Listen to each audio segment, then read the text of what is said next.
Test 1, 2.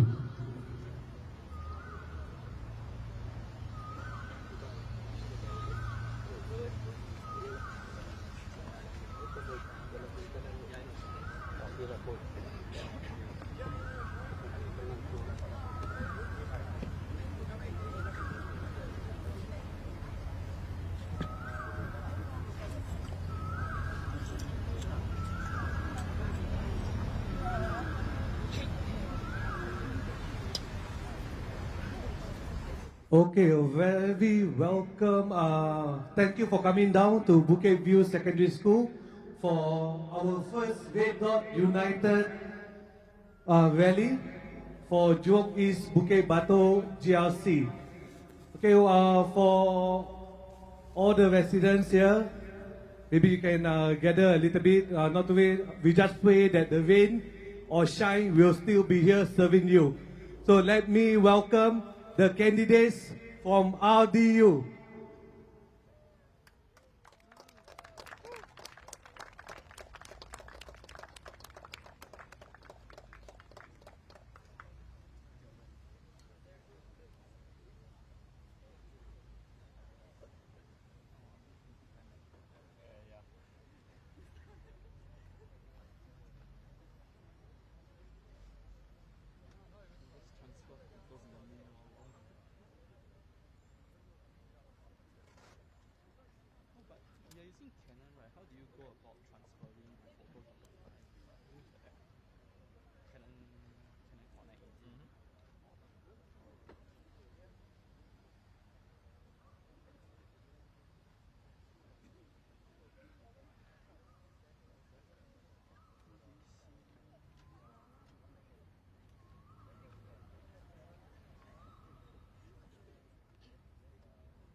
Okay, please bear us a moment. There's some technical thing at the moment, yeah? Technical difficulties at the moment.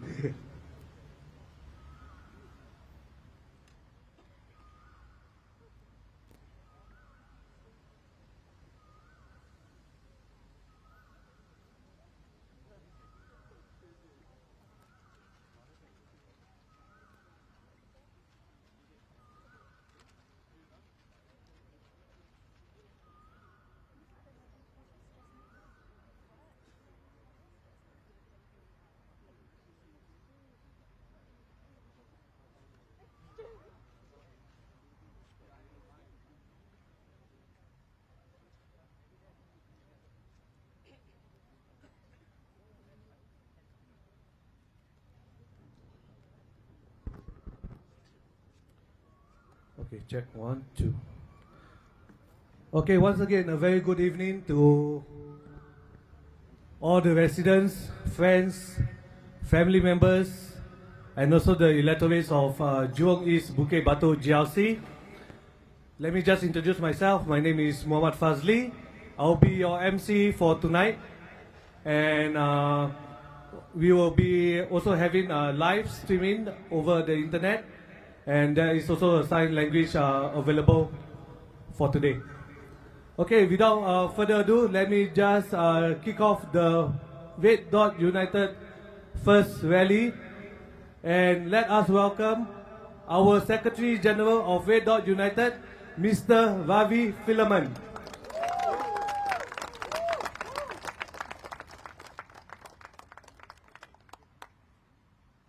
Hello everyone. Hello every voter from Jurong East Bukit Batok GRC. Thank you for coming to Red Dot United's first rally for GE 2025. Before I begin the speech tonight, let us have a minute of silence for Pope Francis, who passed away a few days ago. He is a man who is remembered for standing up for the marginalized, for the underprivileged. It is important that we at Red Dot United, who share the same values, pay our respects to him. So, together with my candidates, may I ask you to stand and let us observe a minute of silence for Pope Francis.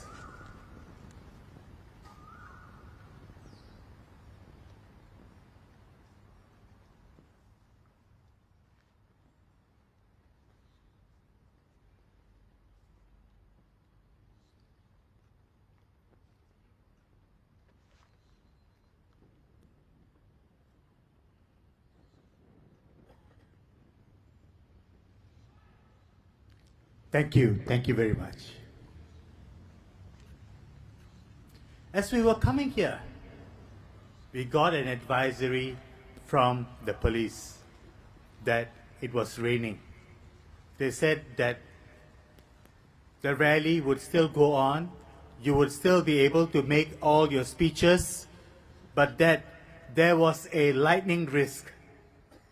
And if there was a lightning risk, then they would have contingency plans. And I thought about it for a while. And I think that's what I would like to begin my GE2025 speech with. In case of a lightning risk, what is Singaporeans' contingency plan? I think this is a very important question that we have got to ask. We know that the symbol of the PAP is the lightning, but with lightning comes the lightning risk.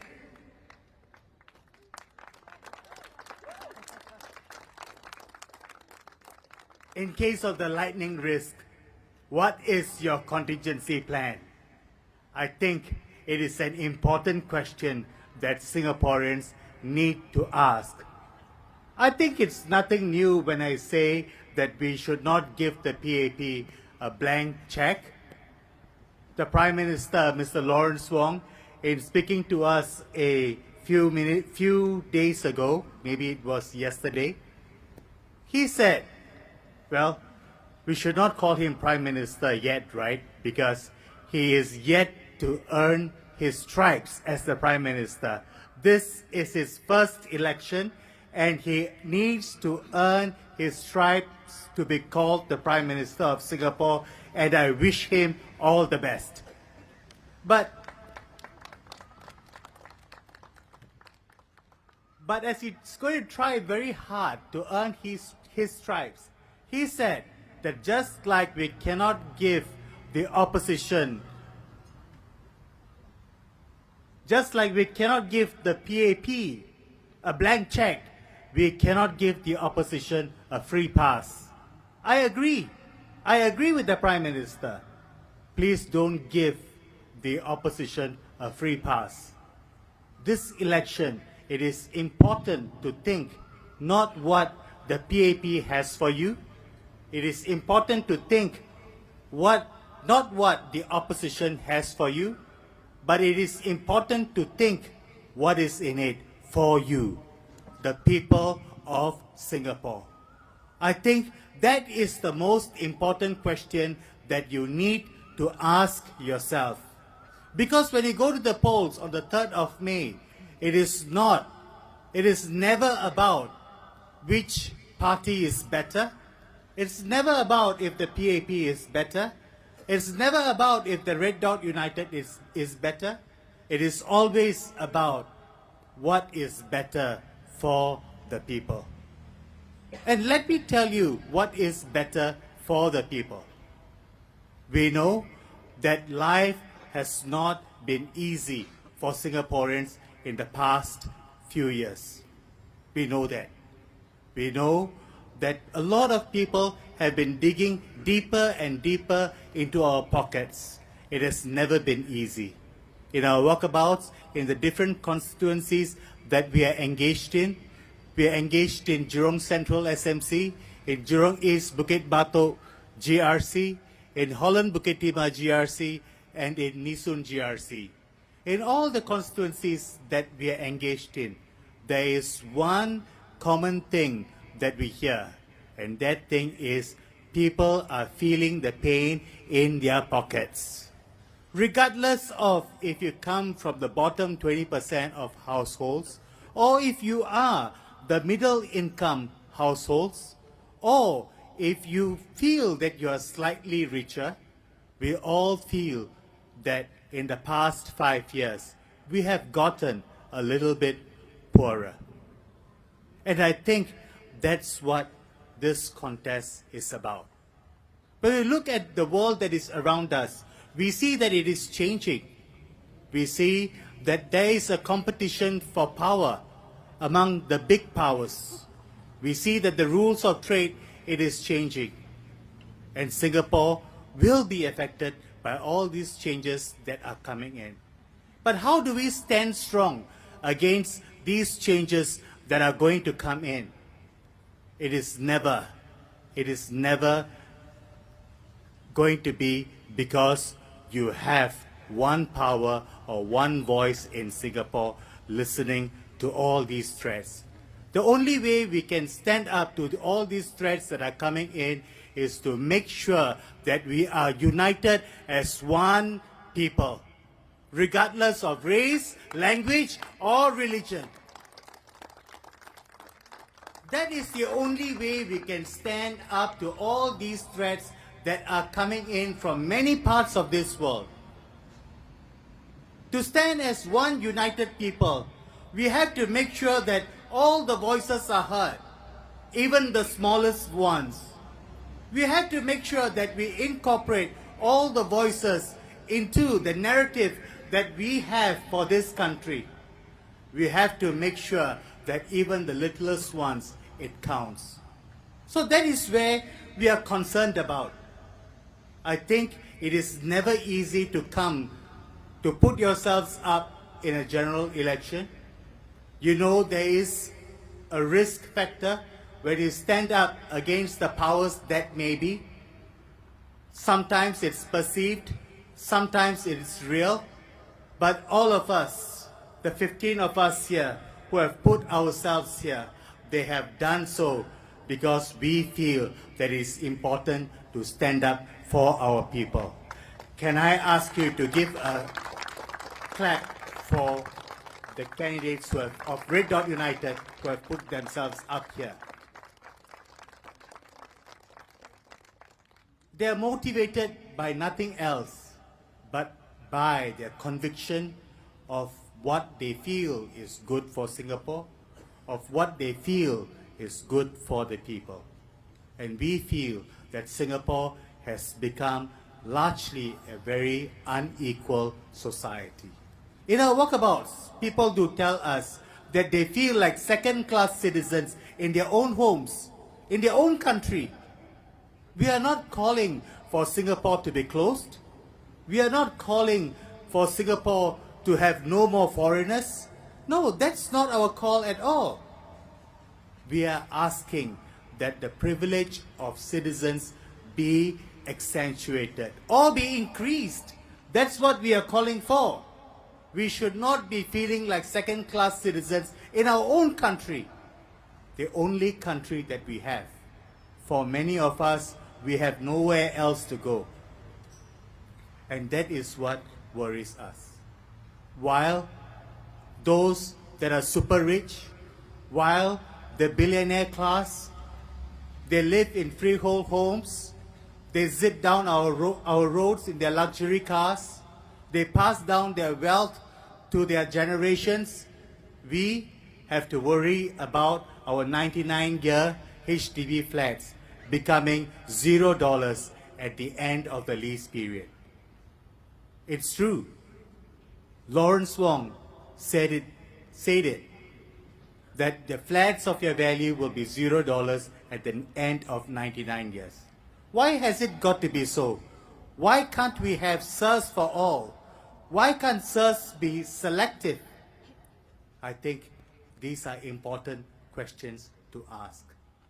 We know that in the next 10 years, around the world, there will be 1.2 billion people, workers who will come into the workforce, but there will only be 400,000 jobs available.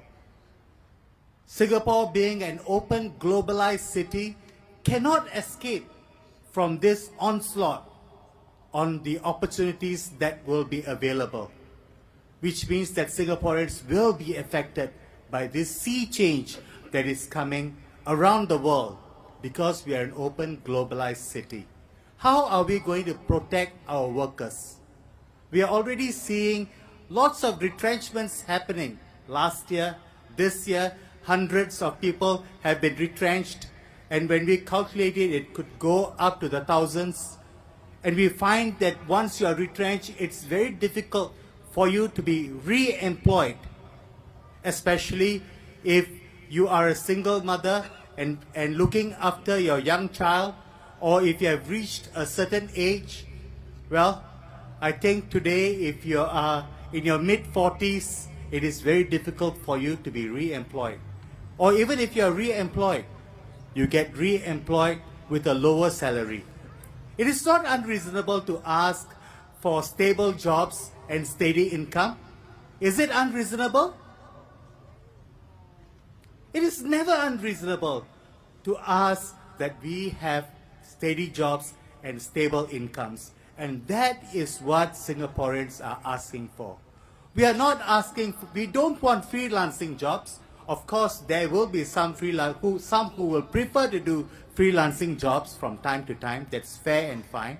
But many of us, we have families, we have children, we have commitments.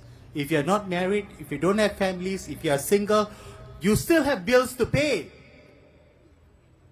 And which is why I think it is important for us to have stable incomes, stable jobs and steady incomes. But largely, Singaporeans are feeling that we are digging deeper and deeper into our pockets. The government has said, the ruling party has increased the GST from 7% to 9%. Not once, but 2 times. And we think that the GST should be reverted back to the 7%. Why do we call for this? Because putting the GST back to 7% will mean that you have more money in your pockets.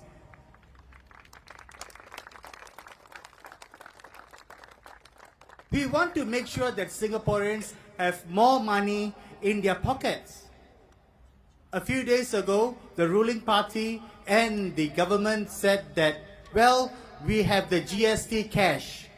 Let me tell you that you get the GST cash 2 times a year, but you pay GST every day. That's a big difference, isn't it?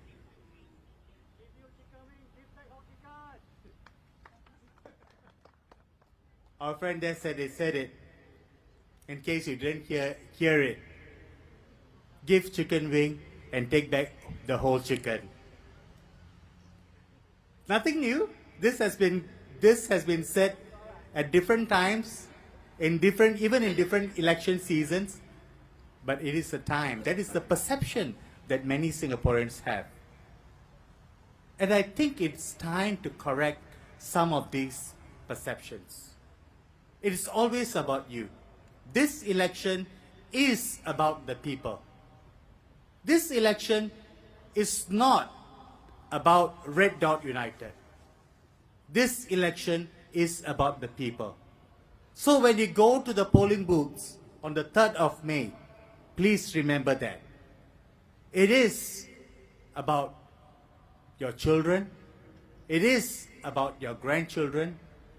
They will be here long after you are gone. And that is an important decision, an important consideration that you have to make. Is the PAP the kind of party that will put your interests first, or has it aligned itself more with the billionaire class? We feel that with the $1 million salaries and with the perks for the GLCs and the MNCs, and allowing our SMEs and our micro businesses to suffer, they have aligned themselves more with the billionaire class. And that is why Our slogan is Singaporeans have to be first-class citizens in their own country, in their own homes. Don't you agree?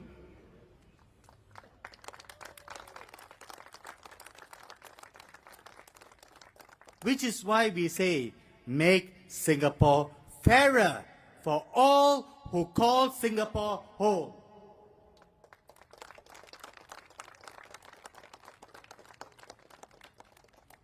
So I say, vote for Red Dot United, secure your future, make sure your children have a tomorrow to which they can look forward to. Thank you very much.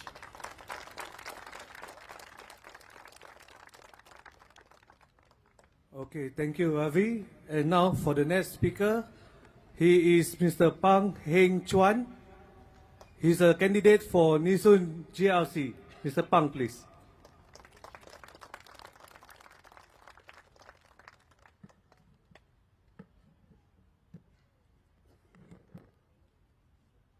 Thank you. Hello, fellow Singaporeans. Good evening. We had spoken of a citizens' dividend to alleviate high cost of living issues, which is a non-conditional cash transfer that serves as a financial safety net for Singaporeans. The PAP had asked, how are we going to fund this? I can tell you, there's one way. It is that we can fund this from money that can be saved from government spending wastages. As a company director managing multi-million-dollar budgets at my previous companies, Sony and Dell, I've learned one crucial lesson. Every dollar wasted is a dollar stolen from your future. Yet, our government seems to have missed this basic business principle. While I ruthlessly eliminate unnecessary positions in my companies, our ministers are creating jobs that serve no purpose. Let's talk about these astronomical salaries, shall we? Our mayors earn a staggering $3.3 million annually. Can somebody tell me what they do?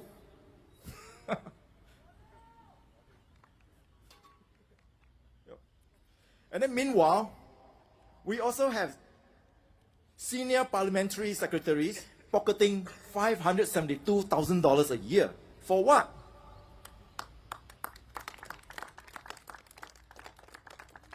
Can anyone here tell me what exactly does a parliamentary secretary do that justify earning more than 10 times the median Singaporean salary? I run a multi-million-dollar budgets at the companies I work for, and I can tell you this, I have never created unnecessary roles. Not for my family, not for my cronies, and not for anyone. Every position must justify its existence through value creation. Yet, our government creates these bloated positions that drain our national coffers, while ordinary Singaporeans struggle with rising costs. And the wastage doesn't stop there. Do you remember our budget terminal? Built with your tax dollars, and then unceremoniously scrapped just after 6 years. Okay. How many of you could afford to build a house and then demolish it 6 years later?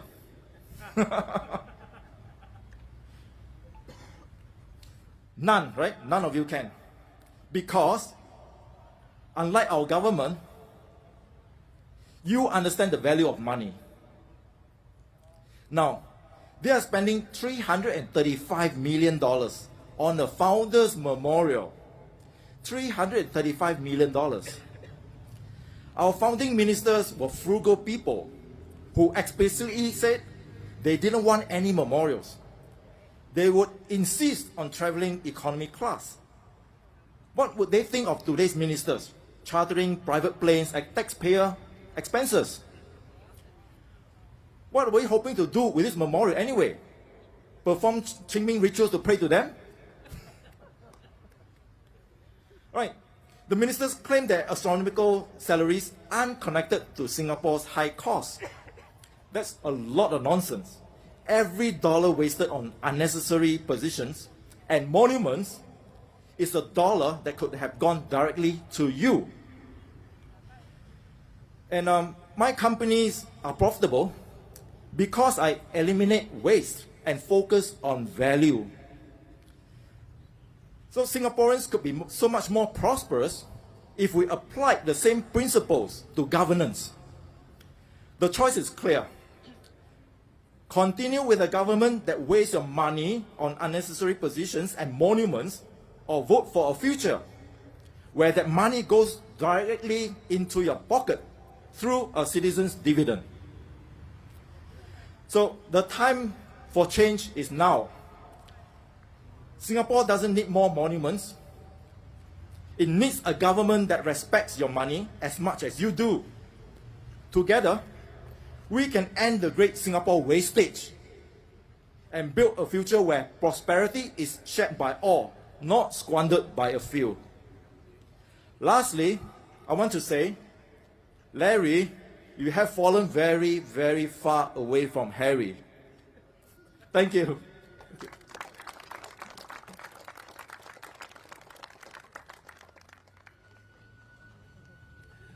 Thank you, Mr. Pang. So for the next speaker, it's actually myself. Okay, once again, my name is Muhammad Fadli bin Talib. People know me or call me Fadli Talib, and I'm one of the candidates for Holland Bukit Timah GRC.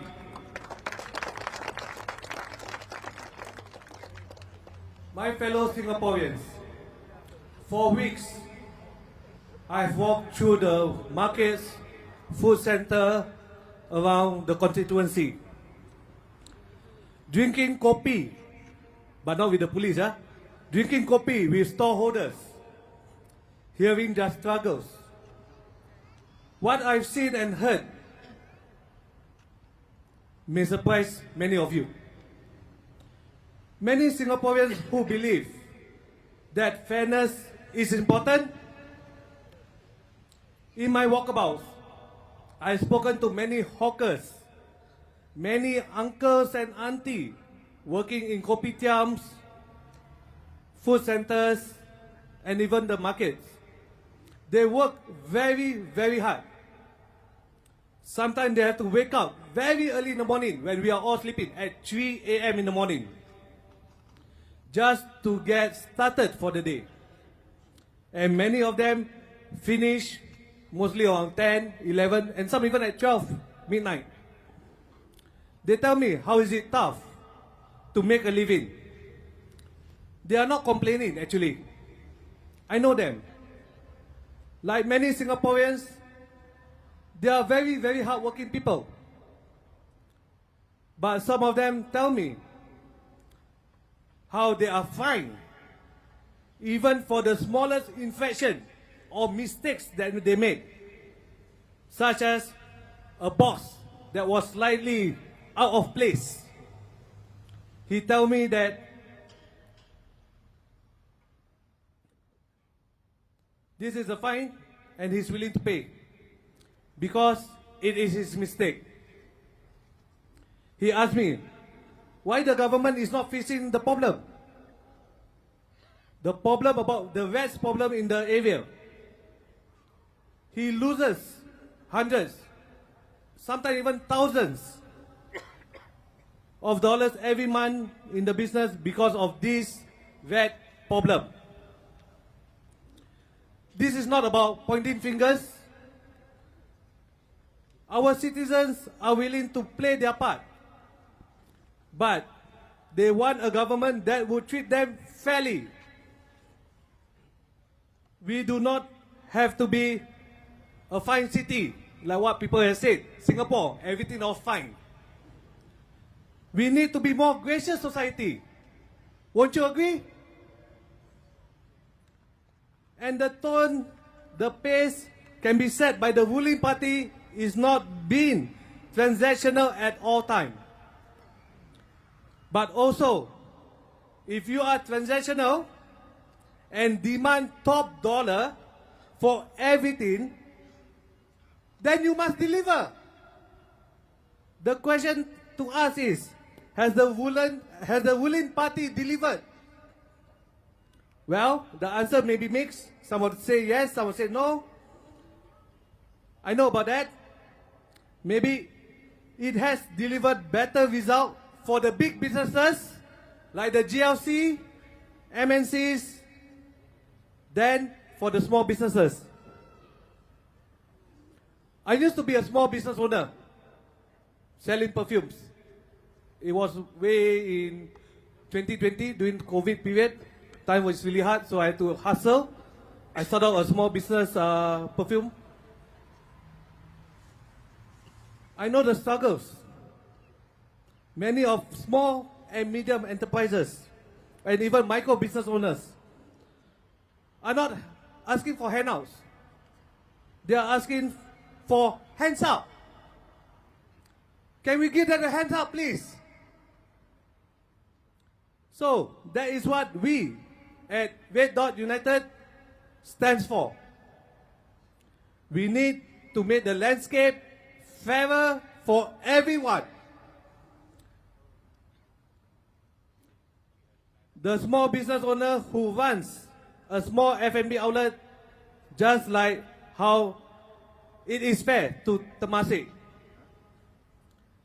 So this is what our fight is about. But this is not just our DU fight. This is our fight. So if you go into the polling booth on the 3rd of May, this is what you are voting for. Every vote for RDU is a vote for yourself. A vote to make Singapore fairer. A vote for your children and your grandchildren. So vote for RDU. Undilah RDU. Thank you. Next, let me just introduce the next candidate, which will be Dr. David Fu, who is a Nisun GRC candidate. Dr. David, please.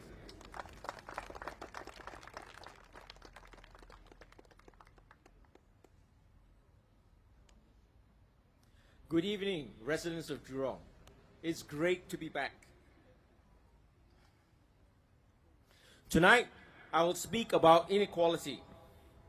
And we'll talk about first food security for all Singaporeans.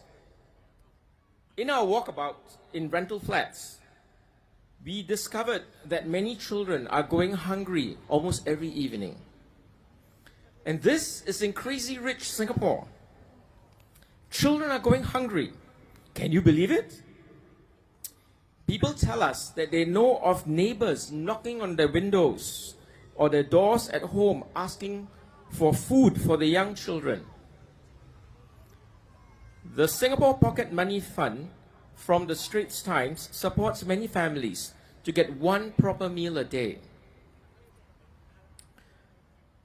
What about free meals kitchens? Many Singaporeans are queuing up for free food. Studies estimate that at least 10% of Singaporeans experience food insecurity at least once a year. Even more troubling, a study conducted by the Lien Center for Social Innovation at the Singapore Management University found that 1 in 5 participants, or 20%, have severe food insecurity. It is indeed very troubling when ministers talk about paying $18 to $20 for pasta at a restaurant and complain that Singaporeans are unwilling to pay more than $5 for wonton mee. Isn't it troubling? Does it not trouble you? It does. It troubles me. To make our hawker hawkers sustainable, we need to provide our hawkers with sustainable rents for their stalls. We agree with the minister that hawkers deserve a higher quality of life. For that, we need to look into what we can do to control the hawkers' input costs. And rental costs is a controllable that we can look into to keep food affordable for me, for you, for everyone, as well as helping hawkers keep their input costs low. And this will in turn help our hawkers attain a sustainable profitability for them to have a higher quality of life. So my fellow Singaporeans, we need to move away from a rent-seeking economy by which its very nature is transactional, and that strips away value from the people. RDU believes that everybody can afford to eat well in Singapore. And one of the ways to achieve that is to have a Singaporean first hiring policy as written in our manifesto. May I invite you to read the manifesto for further details in there. We can sustainably afford to provide every citizen a citizen's dividend. And this becomes all the more necessary when we are now anticipating strong disruptive headwinds that will result in major job losses that is coming. We already see this happening last year and early this year when highly skilled and qualified IT professionals are laid off with almost no warning recently. And many workers in their 40s or 50s who have been laid off will struggle to find jobs that will commensurate with their experience levels. And this leads to retirement insecurity. So when you go to the polls on May 3rd, think about these. Has my life improved? Has it become more insecure when the role of government is to provide security for our jobs and for our people? Think about this on 3rd of May and think about what RDU can do for you. So have a very good evening and thank you.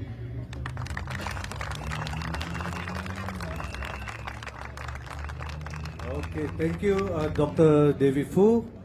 Next, we introduce Mr. Sharat Kumar, candidate for Holland Bukit Timah GRC.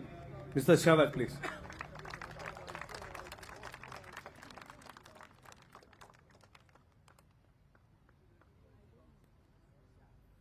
Good evening, fellow Singaporeans.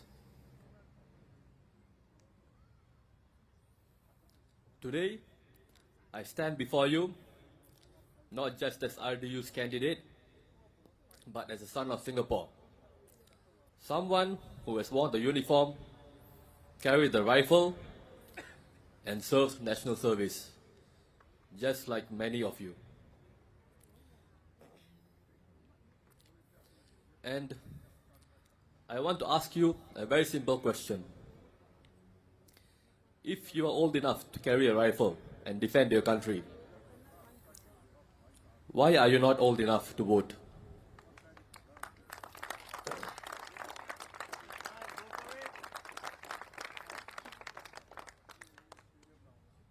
Does that make sense to you? Every year, thousands of 18-year-olds in our country become soldiers. We train them, discipline them, expect them to defend our nation if anything happens. But when it comes to voting, some people say they are too young, what do they know? They are not mature enough. If they are not mature enough, then why give them a weapon?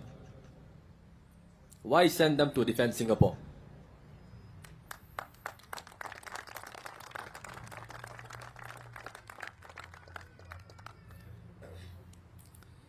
You would trust them with a rifle, but not with a ballot? That's not just unfair, that's insulting. When I was serving my NS, I remember one day, a few of us were sitting around and someone asked, if there was a war, would you defend Singapore? Some of them immediately said no. One said he was already planning to settle down overseas Another said, we are forced to do it. Do we even have a choice? How can we say no?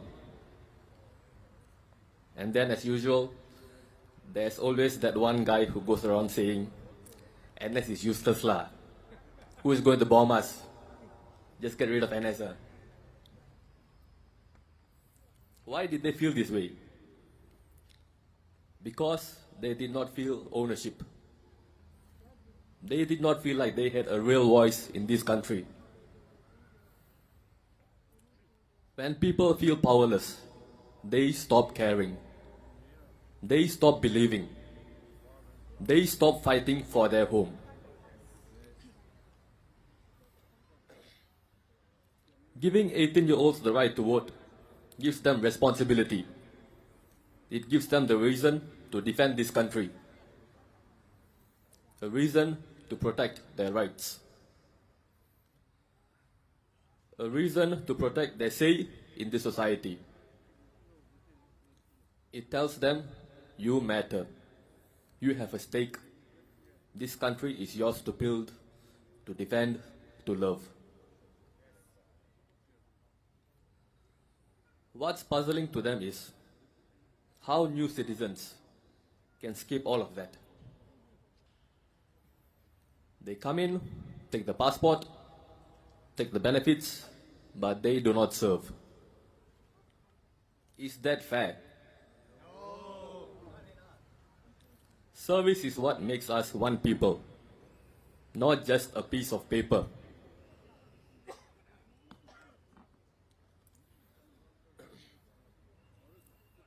We are not saying every new citizen must serve in the army or police. If they are older, we understand. They may not be able to. But there are many other ways to serve. They can work in our hospitals. They can join the SCDF as emergency medical technicians.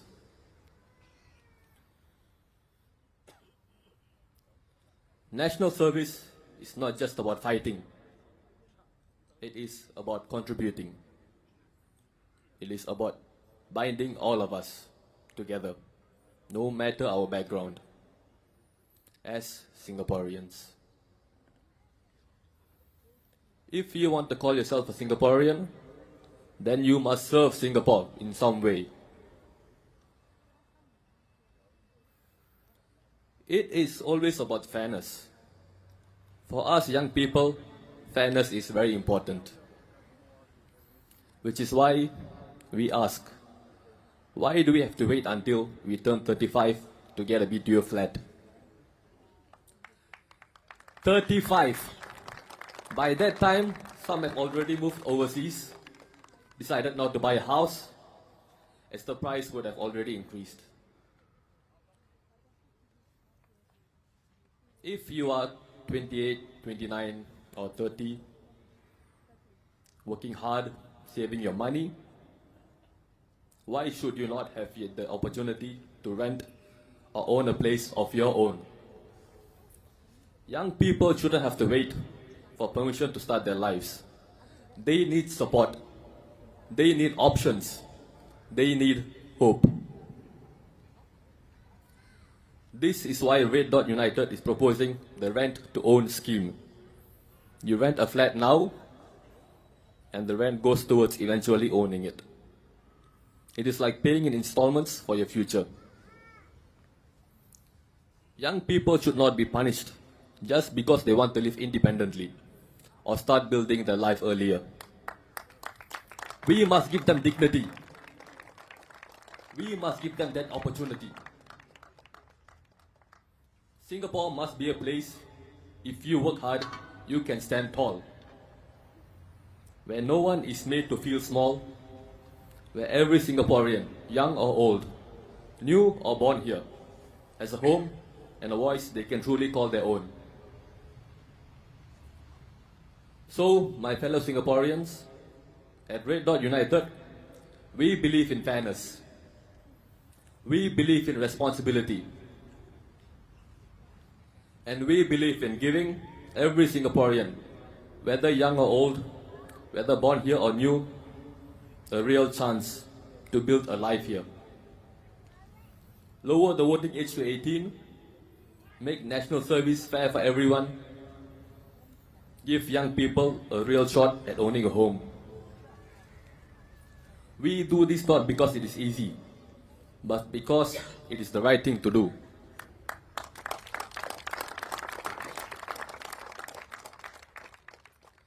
I used to think that politics is not important, but not anymore.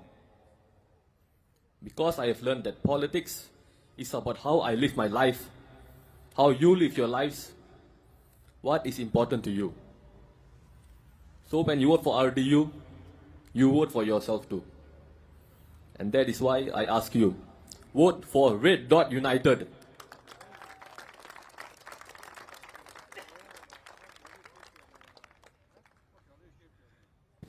All right, thank you, Mr. Sharat Kumar. Next, let me present you Dr. Syed Alwi Ahmad from Nisun GRC.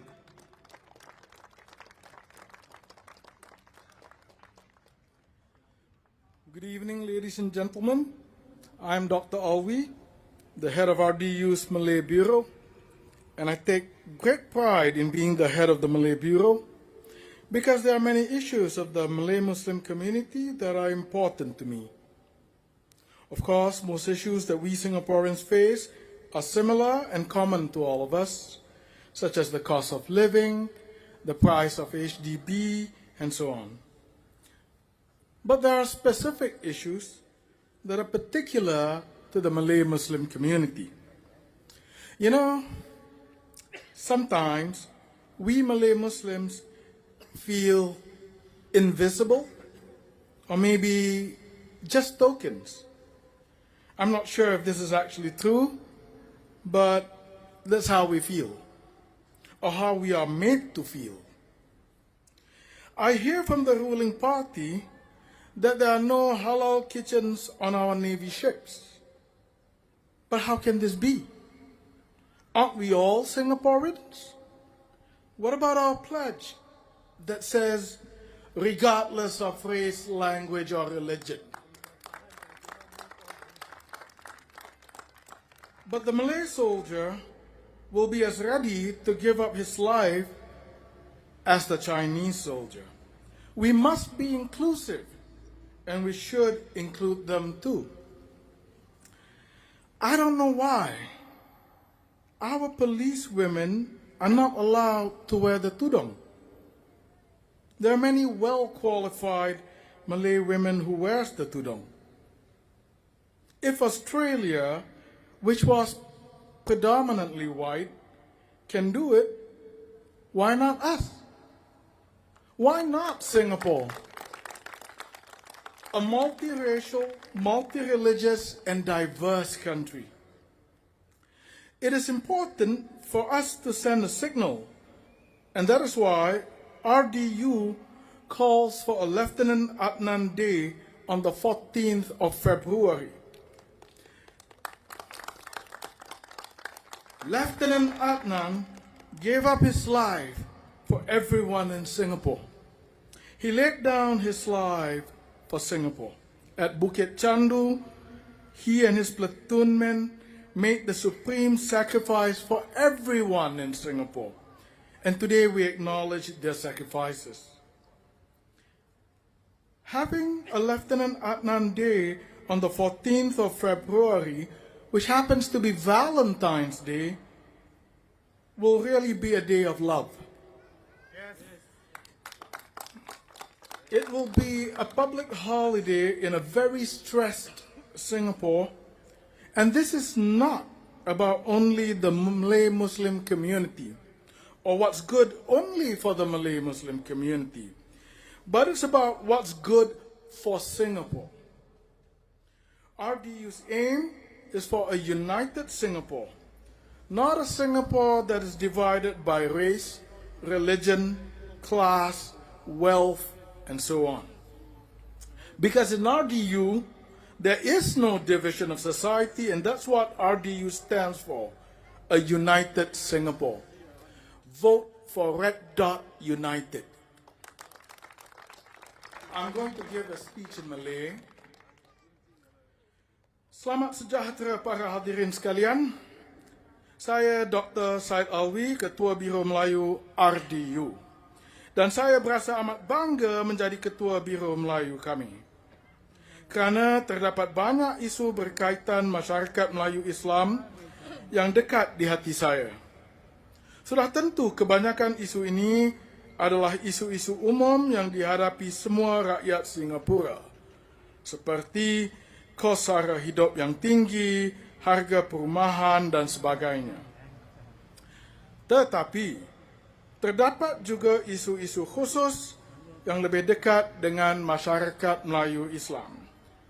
Kadang-kadang, kita Melayu Islam merasa seolah-olah kita tidak kelihatan atau mungkin sekadar hiasan. Saya tidak pasti sama ada ini benar-benar berlaku, tetapi begitulah perasaan kita. Atau begitulah kita sering terasa. Saya mendengar dari parti pemerintah bahawa tidak ada dapur halal di kapal-kapal tentera laut kita. Bagaimana ini boleh berlaku? Bukankah kita semua rakyat Singapura? Bagaimana pula dengan ikrar kita yang menyatakan tanpa mengira kaum, bahasa atau agama? Seorang askar Melayu akan sama bersedia untuk mengorbankan nyawanya seperti askar Cina. Kita mesti bersifat inklusif dan kita harus merangkumi semua rakyat. Saya juga tidak faham mengapa anggota polis wanita kita tidak dibenarkan memakai tudung. Ramai wanita Melayu yang berkelayakan tinggi dan bertudung. Jika Australia, sebuah negara yang dahulunya majoriti berkulit putih, boleh melakukannya, mengapa tidak kita? Mengapa tidak Singapura? Sebuah negara majmuk berbilang agama, berbilang kaum dan kosmopolitan. Adalah penting untuk kita memberi satu isyarat dan itulah sebabnya RDU menyeru agar diadakan Hari Lieutenant Adnan pada 14 Februari. Lieutenant Adnan telah mengorbankan nyawanya untuk semua rakyat Singapura, untuk semua kita. Beliau mempertahankan Singapura hingga ke titisan darah terakhir di Bukit Candu. Beliau dan anak buahnya telah membuat pengorbanan paling tinggi untuk semua rakyat Singapura. Dan hari ini kita harus mengiktiraf dan menghargainya. Mengadakan Hari Lieutenant Adnan pada 14 Februari yang juga merupakan Hari Valentine benar-benar akan menjadi hari kasih sayang yang sejati. Ia akan menjadi cuti umum di sebuah Singapura yang semakin tertekan. Ini bukan sekadar tentang masyarakat Melayu Islam atau hanya yang apa baik untuk masyarakat Melayu Islam. Ini tentang apa yang terbaik untuk seluruh Singapura. Matlamat RDU adalah untuk sebuah Singapura yang bersatu padu. Bukan Singapura yang berpecah belah mengikut kaum, agama, kelas atau kekayaan. Kerana di dalam RDU tiada pemisahan masyarakat. Dan itulah yang RDU perjuangkan. Sebuah Singapura yang bersatu. Undilah RDU. Sekian, terima kasih.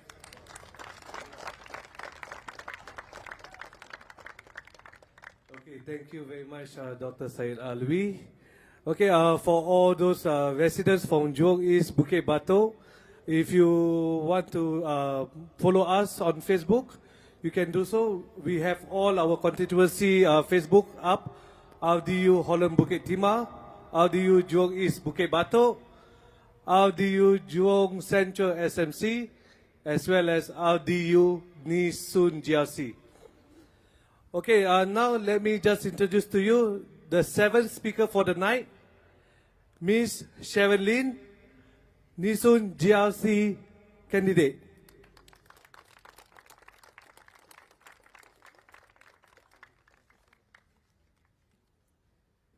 Good evening, everyone. I'm Sharon Lim. I said it before when I was introduced as a candidate in Nee Soon, that in the past, I used to think that leadership is about having a grand job title, a doctor, a lawyer, a senior management executive. But now, I understand that it's more than that. It's about having the courage to point out where things went wrong and provide a different perspective. And this is how I found the courage to stand before you today.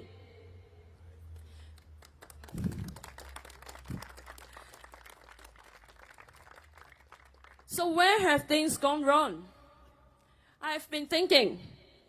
One of the things that has gone wrong is, why is our SGD so strong?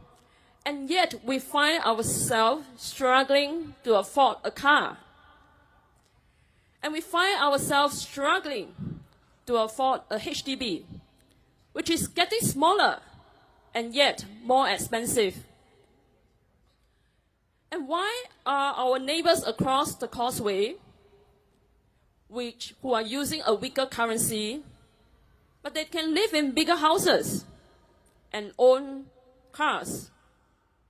Not just one, but even multiple cars. There is one Malaysian actress who has given up living in Singapore. She has moved to Johor Bahru because the rents in Singapore have gone up so high for her.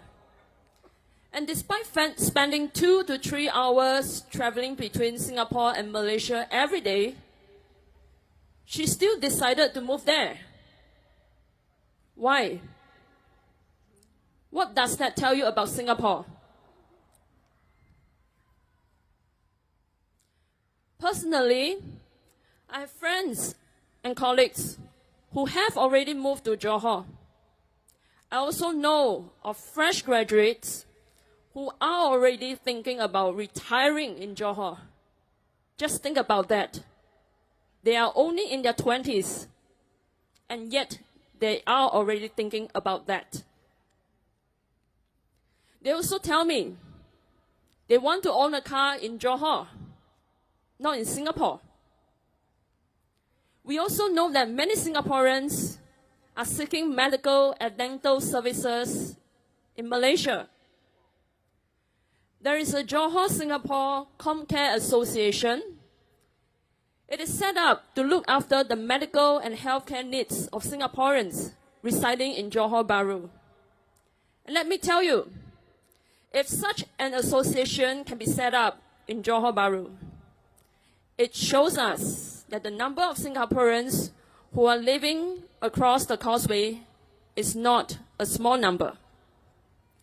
Why can't we just build a better life, a better quality of life for Singaporeans right here in Singapore?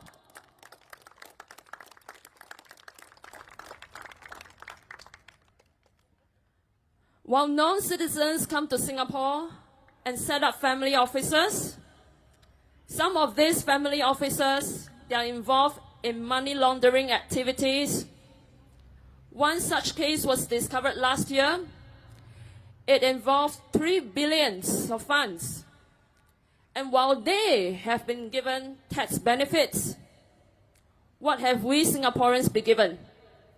We have been given a 9% GST hike. And we are told this doesn't hurt us so much. Is this the kind of society that we want?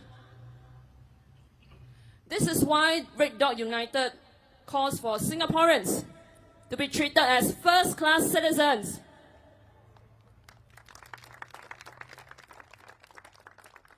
We call for Singapore to be a fairer Singapore.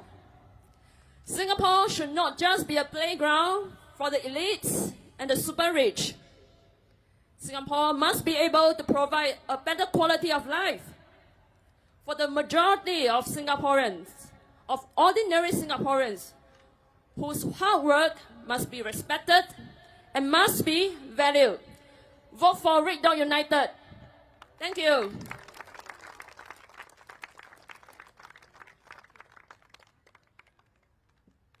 Let me speak in Chinese. 大家晚上好，我是议会 Sharon Lim。之前我在竞选义顺集选区的介绍会上说，以前我觉得作为一个领袖，必须要有很大的职业头衔，比如说医生、律师、高级管理。但是现在我认识到，作为一个领袖，也必须要有勇气，指出问题在哪里，提供不同的见解。那么，新加坡到底出了哪些问题呢？我一直在想，其中一个问题是，为什么我们的新援那么强，我们却难以应付一辆汽车？我不是说跑车、豪华车，一辆普通的汽车都很贵。而且为什么我们的房屋越来越小，但是越来越昂贵呢？为什么我们对岸的邻居，虽然他们的货币比我们弱得很多，但是为什么他们可以住更大的房子，并且拥有自己的汽车呢？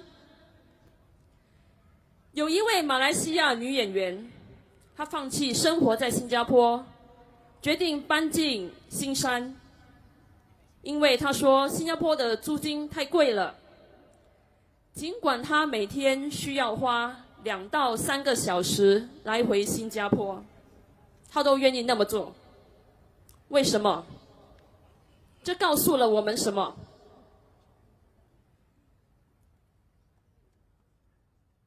我已经有一些朋友和同事已经搬到柔佛了，我也认识一些刚毕业的年轻人，他们也已经考虑搬到柔佛去退休。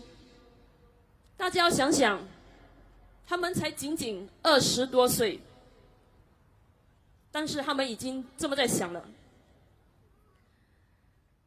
他们还告诉我，他们想在柔佛拥有汽车，而不是在新加坡，因为他们负担不起。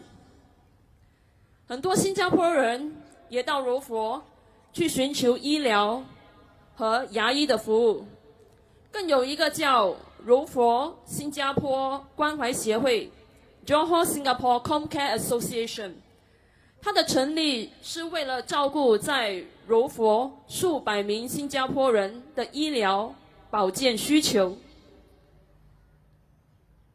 让我告诉你，如果这样一个协会能够成立在柔佛，这告诉我们，居住在柔佛生活的新加坡人不是少数。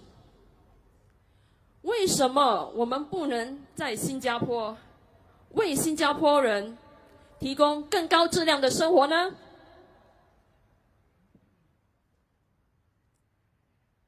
许多非公民，他们来到新加坡成立家族办公室，其中一些家族办公室还涉及洗钱活动。去年有一个案例，涉及的款项超过30亿元。我们的政策还给了他们税收优惠，但是政府却给新加坡人什么优惠呢？什么优惠都没有，只有消费税9%，而且还告诉我们，新加坡这样做其实对我们的伤害没有多大。这是我们想要的社会吗？我们红点同心党强调的是呼吁新加坡必须被视为第一等公民。我们呼吁新加坡要成为一个更平等的新加坡。新加坡不应该只是精英和超级富豪的游乐场，新加坡必须为普通新加坡人提供高质量的生活。新加坡人努力工作，一定要被受到重视。请为红点同心党投一票，谢谢。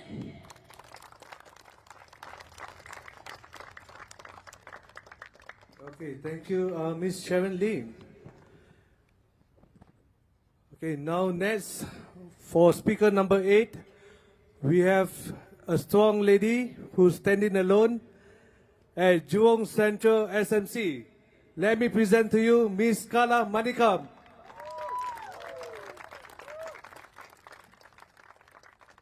My dear fellow Singaporeans, a very good evening to everyone. Do you know my fellow candidates who just spoke, 7 of them? Do you know where they got their facts from? Can anyone tell me where they got all the facts from? Just give me a shout out. Anyone?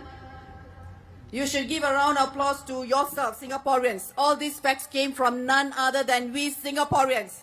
We Singaporeans are giving us inputs every day, every minute, every second, from WhatsApp to email.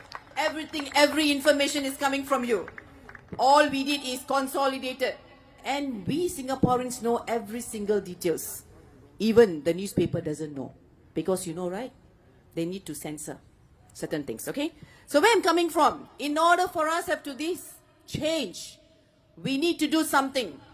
And we know change is never easy. We know that this country has been ruled, I use the word ruled, by PAP for the past 60 years. I say the word ruled, I didn't say we are managed. We've been ruled by them, telling us what to be done, to the extent what kind of HDB blocks, what size you need to have, how many kids to produce, what kind of education system you need to go, what kind of income you need to have. We've been told every single thing for the past 60 years. I think Singaporeans, it's time that we need to make that step. How are we going to make? Let me share my own personal experience. I've been an army officer. When I chose to be an army officer, I wanted to serve not only the country. As you heard the story of my fellow friend who shared about whether you defend the country. We might be a tiny dot, a tiny red dot in Singapore, but we are known to the world not by the leaders only, by the hard work of our parents and grandparents who actually built this country for us. And you know that every single effort, every bricks that been put in Singapore today, what we are, it belongs to we Singaporeans. Give a round of applause. We deserve it. And then, being in the SAF, I didn't join SAF just to earn that kind of money. I joined Singapore Armed Forces to serve the country. You might think that we might not be able to defend. I disagree. Every one of us will play the part to defend our country in whatever situation we are. At that point of time, when I wanted to decide to make a change from leaving from SAF to go to the private sector, it was a tough decision. You know why? Good pay, comfort, very luxury in terms of everything is taken care. Even your career path is taken care of, who can become a colonel or brigadier generally. You know what I mean. Okay, where I'm coming from, I make the step to go out to see what the private sector is like, because I want to see what is there for me. And this is one life I have. I need to see what's happening out there. There was fear to leave the job. Very difficult decision. But I transformed my fear to faith. Dear Singaporeans, every one of us, in us, we have faith. But somehow it has been buried by the way we are being treated, by the way we are being ruled in this country. It's time for us to transform this fear to faith. Faith is the way to go. And I took the leap of the faith to do something different in the private sector. It changed my life. Today, I'm here standing in front of you. It's reason because the change that I made to see what is out there. If I have stayed in my comfort zone, today I wouldn't be here. The comfort zone will actually make us feel make us feel that we are comfortable and will not make the change. So where I'm coming from is we need to make the step forward to make the change. You understand what I'm trying to say? Make the change where we need to give ourselves a chance. We are not giving our RDU a chance, but you're giving yourself a chance to make a difference in our country. So where I'm coming from, let's take this opportunity to really listen to your heart and embrace that it's time for us to make the step forward. Well, we'll know. You'll never know whether Pepsi tastes better than Coke unless you taste it. Am I right? The same thing. You'll never know until you try. I won't say the word try, but until you make the effort to change that give the opposition a chance to be in the parliament. Give us your mandate. So likewise, change is to embrace the opposition in the parliament, and Red Dot United has shown and proven so far that we are doing to bring in a Singaporean which is fairer to everyone and also inclusivity. So why the change is important? We need to do balance and accountability. If we don't do balance and accountability, what happens? Self-check. You know what self-check, right? They mark their own papers. So if you know the recent case of alarm over the full IC Accra released the IC to all the public in the business file system. And our NTUC income almost sold. So we need opposition to speak up. But Singaporeans, you are speaking, but you need a stronger voice in the parliament to speak and continue to speak. You know why? After you make the noise, after you make the sound, or after making your expression, they will take from this year and give out. It goes through. But when you have an opposition in the parliament, they will continue to ask questions, and you will continue to do that. Voice of the ordinary people who are struggling, who are really in moments of pain and struggle, we will be your voice. Just for example, they say the birth rate is low in Singapore, and you notice we don't have much entrepreneurs in Singapore. And I came across a young couple who told me the policies of PAP are very boring. Come on, clap, very boring. It's boring. We need to have exciting, enriching policies, create excitement. Morning you wake up, go to work, come back, you only got time to eat and sleep. There's nothing else you can do. They keep us so busy. We know why? We have to pay and pay for every single thing. So where are we coming from? We want policies, not to treat us as just numbers. We are human beings with emotions and feelings.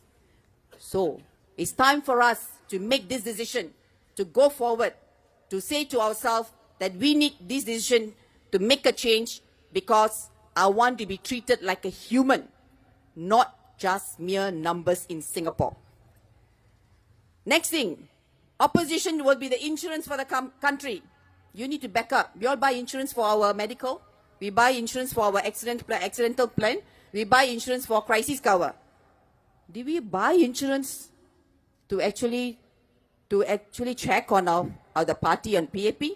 We need to back up in times of crisis. Having opposition is like having insurance.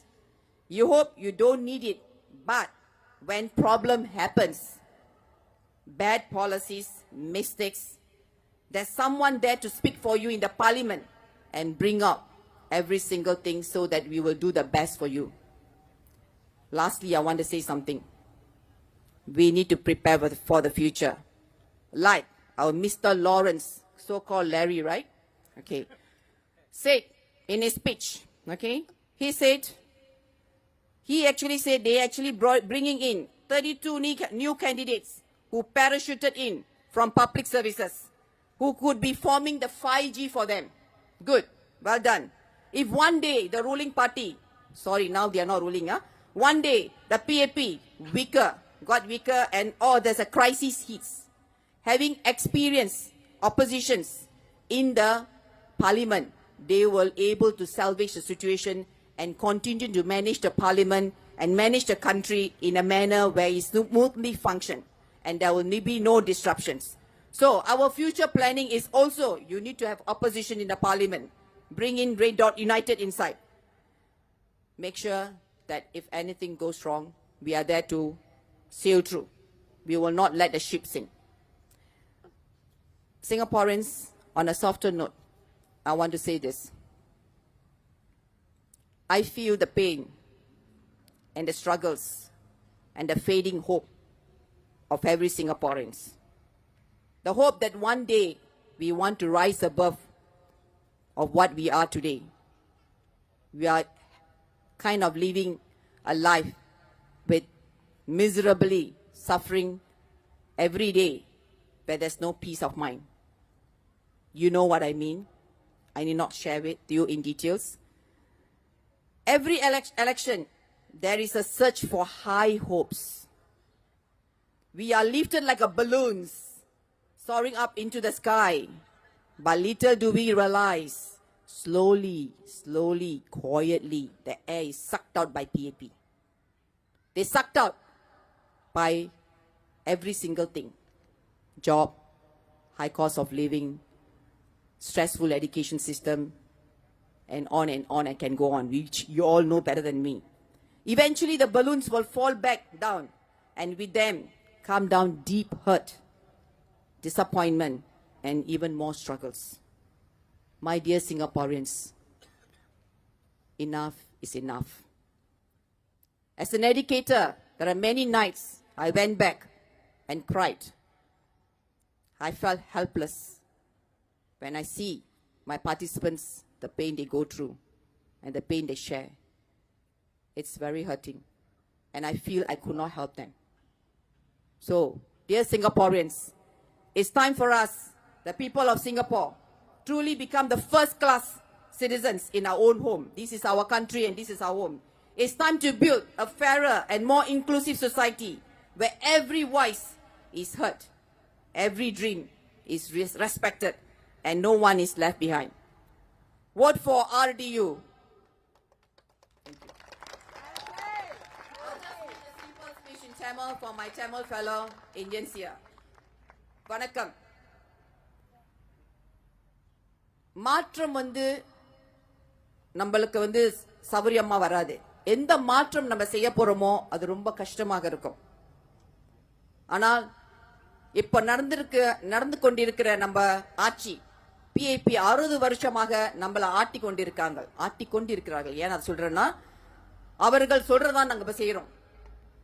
அதை விட்டு மாறுறதுக்கு ரொம்ப கஷ்டம், ரொம்ப கஷ்டம். ஆனா நம்மளோட பயத்தை மாற்றி தைரியமாக ஒரு முடிவெடுத்தா கண்டிப்பாக அனைவருக்கும் ஒரு நன்மை கிடைக்கும், ஒரு தெளிவு பிறக்கும், எல்லோருக்கும் ஒரு நல்ல ஒரு மகிழ்ச்சியாக இருக்கும். ஆனால் நம் பயத்திலே நம்ம வாழ்ந்து கொண்டிருந்தால் நம்ம எதையுமே சாதிக்க முடியாது. நம்பிக்கை, தைரியம் என்றைக்கும் முக்கியம். நாங்க கேட்குவதெல்லாம் உங்கள் மனதை மாற்றி ஒரு தடவை உங்களோட முடிந்தால் எங்களுக்கு அந்த வாய்ப்பை கொடுங்கள். நாங்கள் கண்டிப்பாக நாங்க செய்ய வேண்டியதை கண்டிப்பாக செய்வோம். அந்த 5 வருஷத்துல நாங்க செய்யலனா நீங்க எங்களோட ஓட்டுக்கு நீங்க போட வேண்டாம். 5 வருஷம் கழிச்சு இந்த 5 வருஷத்துல நீங்க எங்களால முடிஞ்ச வரைக்கும் நாங்க செய்வோம். எங்களுக்கு ஒரு வாய்ப்பு கொடுத்தீங்களா கண்டிப்பாங்க நாங்க அதை எதை செய்ய முடியுமோ எல்லாத்தையும் செய்வோம். முக்கியமாக நம்மளுக்கு சந்தோஷம் முக்கியம். காசு சம்பாதிக்கிறது முக்கியம், அதே மாதிரி சந்தோஷம் முக்கியம். சந்தோஷம் இல்லாமல் காசு சம்பாரிச்சு என்ன புண்ணியம்? புண்ணியம் இல்லை. அதனால தயவு செய்து நான் உங்களை கேட்டுக்கொள்கிறேன். ஓகே, என்ன கேட்டுக்கொள்கிறேன்னா, ஒரு தடவை RDUக்கு ஒரு சான்ஸ் கொடுத்து எங்களை வாக்களிங்கள், எங்களை பார்லிமென்ட்க்கு அனுப்புங்கள். அதுதான் நாங்க கேட்கிறோம். ரொம்ப நன்றி. Thank you very much. No more fear.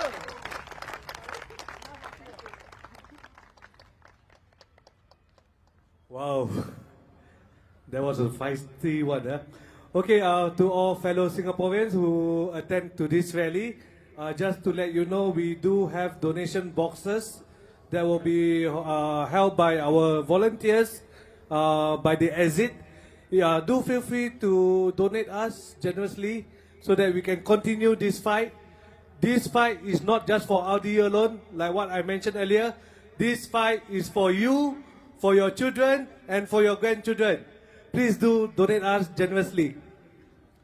Next, let me introduce my fellow comrades for Holland Bukit Timah GRC, Miss Emily Wu.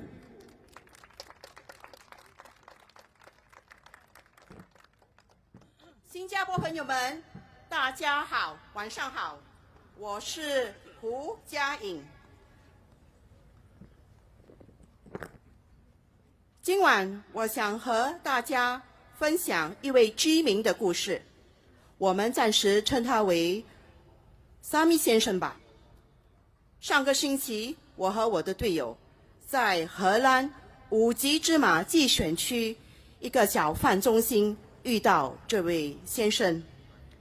这位62岁的先生，他患有糖尿病，不止这样，他还失去2只脚趾。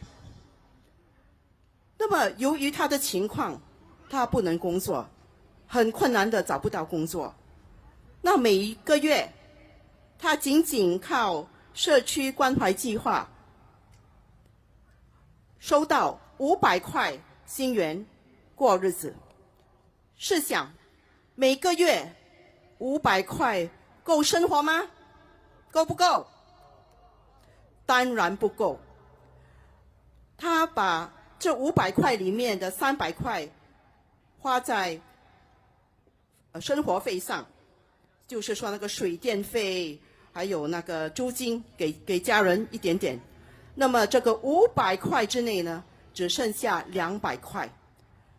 我们遇见他的时候，他的桌子上没有食物，只有一瓶水，一瓶矿泉水。我们问他，先生 ，Mr. Sami 先生，你吃了吗？他说还没有。那试想，现在食物、喝水全部都这么贵，如果 Mr. Sami 先生是每天吃1顿饭的时候，最简单，我是问你，至少要6块钱吗？要。那么6块钱乘，假设每个月30天，6乘30，180块，每天1顿饭。对一个62岁的老先生，对现在属于马朱拉 generation 的建国、立国那些更乐龄的，如果他们身体上也有残缺，不能工作，这样的生活费，这样的生活过得有尊严吗？没有，当然没有。那么这个200块，如果每天只是吃1餐，那只剩下20块。这个20块我们能做什么呢？那为什么我一个59岁，我今年要60岁了，我现在还没有过生日，所以59岁。为什么我一个比较年长、乐龄的 auntie 站出来呢？因为当我们年长的时候，年轻人、中年人可能还不大了解，我们比较多腰酸背痛，对吗？那么我们的胆固醇会比以前高吗？那我们的血压会比以前高吗？那么这么多的高胆固醇、高血压，还有腰酸背痛，那如果像这位沙米先生只剩下20块，到底我们能看医生吗？能吗？那我怎么办呢？如果头痛，花几块钱买风油；如果喉咙痛，去买川贝枇杷膏。可能这个20块，如果头痛、肚子痛、喉咙痛、咳嗽，我看这个20块也不够。那么怎么办？我们立国一代、建国一代的新加坡人，他们有没有为新加坡牺牲很多，还有努力很多年？有没有？那么我们应该为他们做出更尊敬。所以到了2030年，在每3个新加坡人之中就有1位超过60岁。红点同心党在2025年竞选宣言，不将老龄化为负担，而是机遇。我们不会把新加坡乐龄人忘记。所以我们的计划，我们红点同心党有一个关怀计划，我们提议以下3点。第一 ，Medifund 把 Medifund 成为真正的安全网，覆盖全体国民。第二 ，Medishield Life 扩大范围，这个扩大的范围包括体检，包括慢性病和心理健康疾病，就是说小病也能看，不要等到病情恶化才能用到这个 Medishield Life。第三 ，Medisave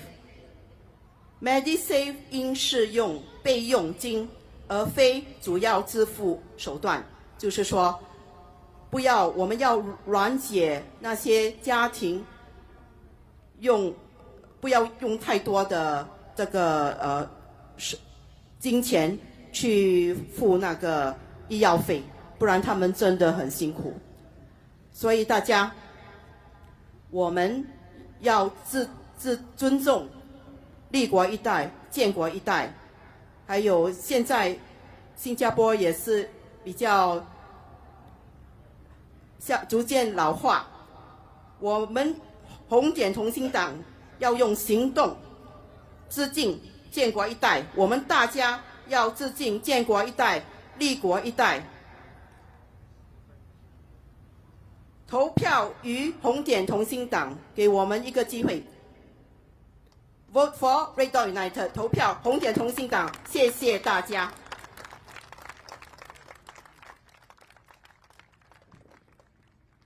谢谢 Emily. Thank you very much. Now we are on our 10th speaker.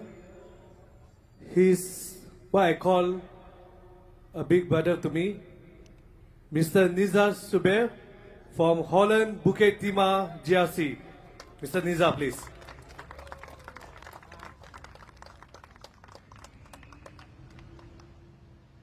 Brothers, sisters, and fellow Singaporeans, good evening to you all. Today, I want to start by sharing with you about what I have seen and heard when doing my walkabouts in Holland, Bukit Timah, GRC. I see low-income families struggling to get by. Yes, in Bukit Timah. Can you imagine? The so-called rich people area has families who are struggling to get by. Can you imagine what it is like in other places? No, you don't need to imagine. You can actually see it for yourself every single day. Old uncles and aunties working as cleaners, collecting cardboards to sell, working under the hot sun, risking injury in slippery food courts just to make ends meet. Grab riders toiling under the hot sun to deliver food, getting penalized if they are late. When you take a Grab, more than half of the time, you will find that your driver is a retrenched PMET. These are professionals who have all the right qualifications and skills, but now have to work in the gig economy to survive. I too lost my job during the COVID pandemic.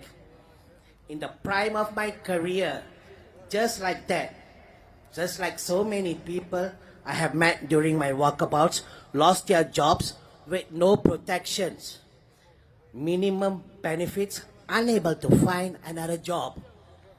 For me, I managed to bounce back. But I know not everyone could. In these times, people look to their elected leaders for help. But then, we have the PAP. They tell you it's okay to pay more for hawker food. But if he has bought, Edward Chia, my opponent in Holland, Bukit, claims that we only spend 0.1% of our pay on hawker food. So, still affordable, he says. I'm not sure which planet Mr. Chia comes from, but if he has bothered to walk the ground, he will know that even in his own estate, Singaporeans are struggling to put food on the table. We have the highest paid ministers in the world who expect us to get by with vouchers. We have one of the strongest economy in the world, but not enough protection for our workers. We are hardworking people, but today we are overworked, underpaid, and disrespected by the people we voted for, who think that vouchers can give us dignity. So today, we need to take a stand. We stand for our rights. We stand for our rights to be treated like first-class citizens in our own home. We want leaders who stand up for what is right, even if it is hard. We want leaders who show empathy in action, not just nice words. You will not get such leaders with the PAP. My fellow Singaporeans, we must all stand together. Vote for RDU. Vote for your future. Vote for Singapore. Majulah Singapura for all Singaporeans.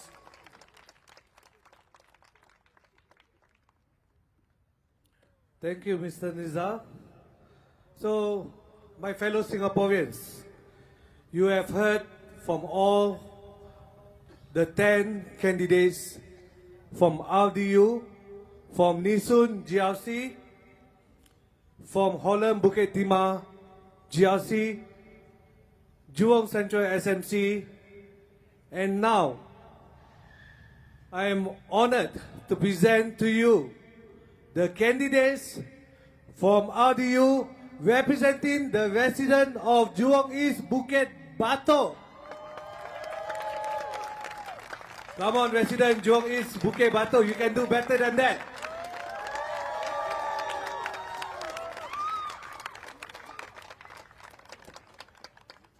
I think the candidates are still not ready yet. They need louder than that. One more time, last one.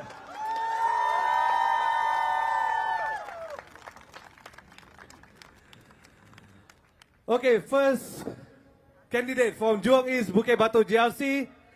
Let me present to you Mr. Marcus Neo.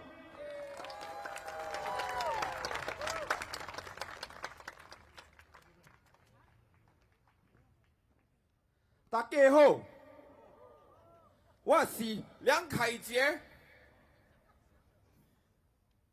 今天很荣幸代表裕廊东、武吉巴督居民们和红点同心党参加新加坡2025年大选。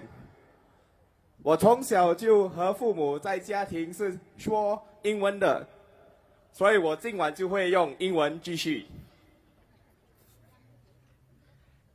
Every 5 years, we are gathered here today to make a choice for the future, for yourselves, for ourselves, for your children, the elderly, your parents, and the nation.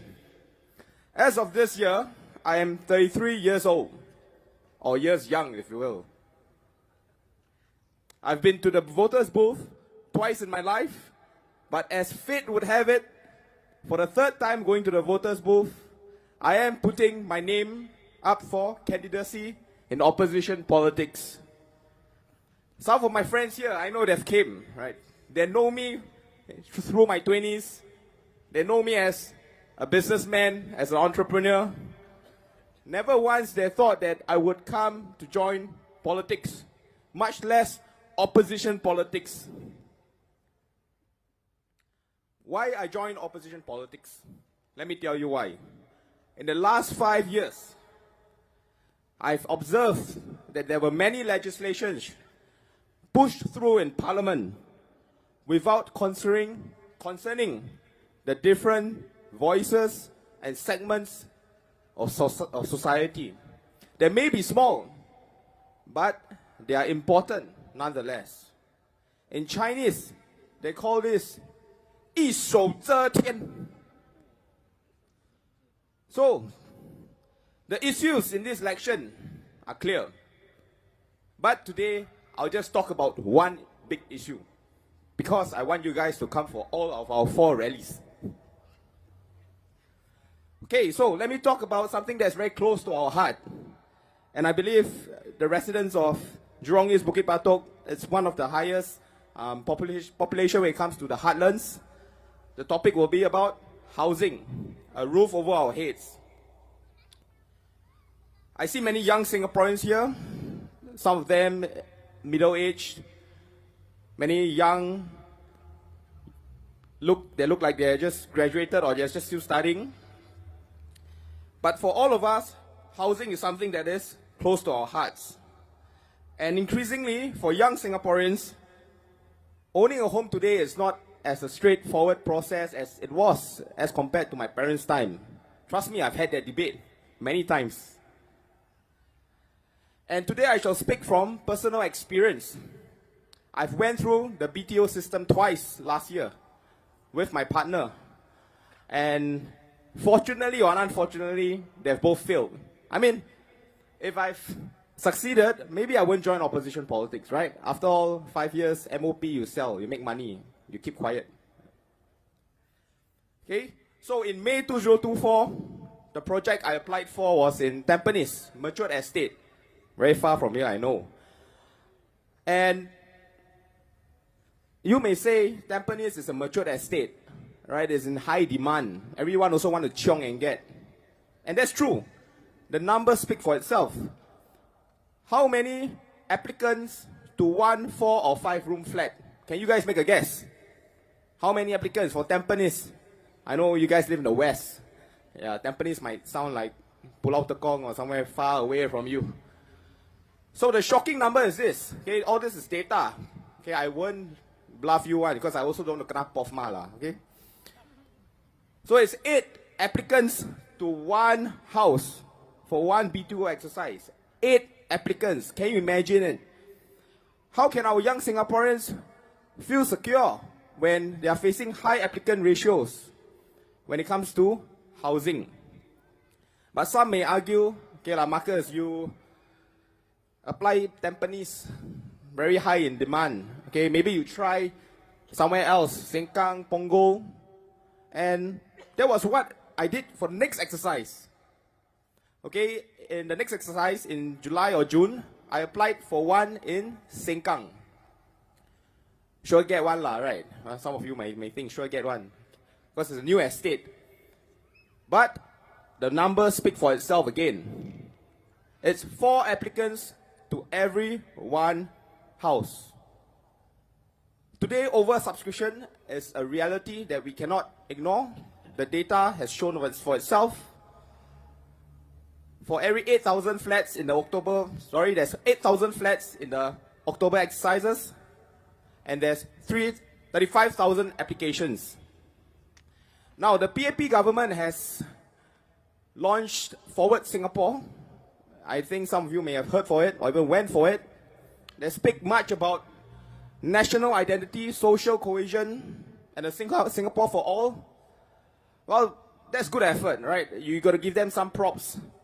But let me tell you, unless our young Singaporeans and all Singaporeans have a roof over their heads, have a stake in our home, in our country, then you can forget about talking about feeling like a true Singaporean, feeling like someone that belongs to this Singapore, someone that has a stake in Singapore, and someone has a stake that has a stake in our future.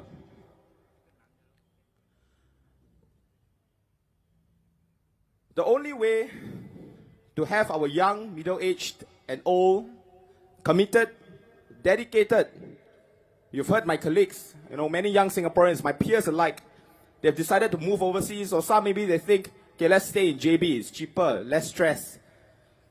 This is a big issue, because unless the government is able to persuade all Singaporeans of all ages to put their roots here through accessible, affordable homes, then I would say we will have a big problem in 20, 25 years. We're all done for.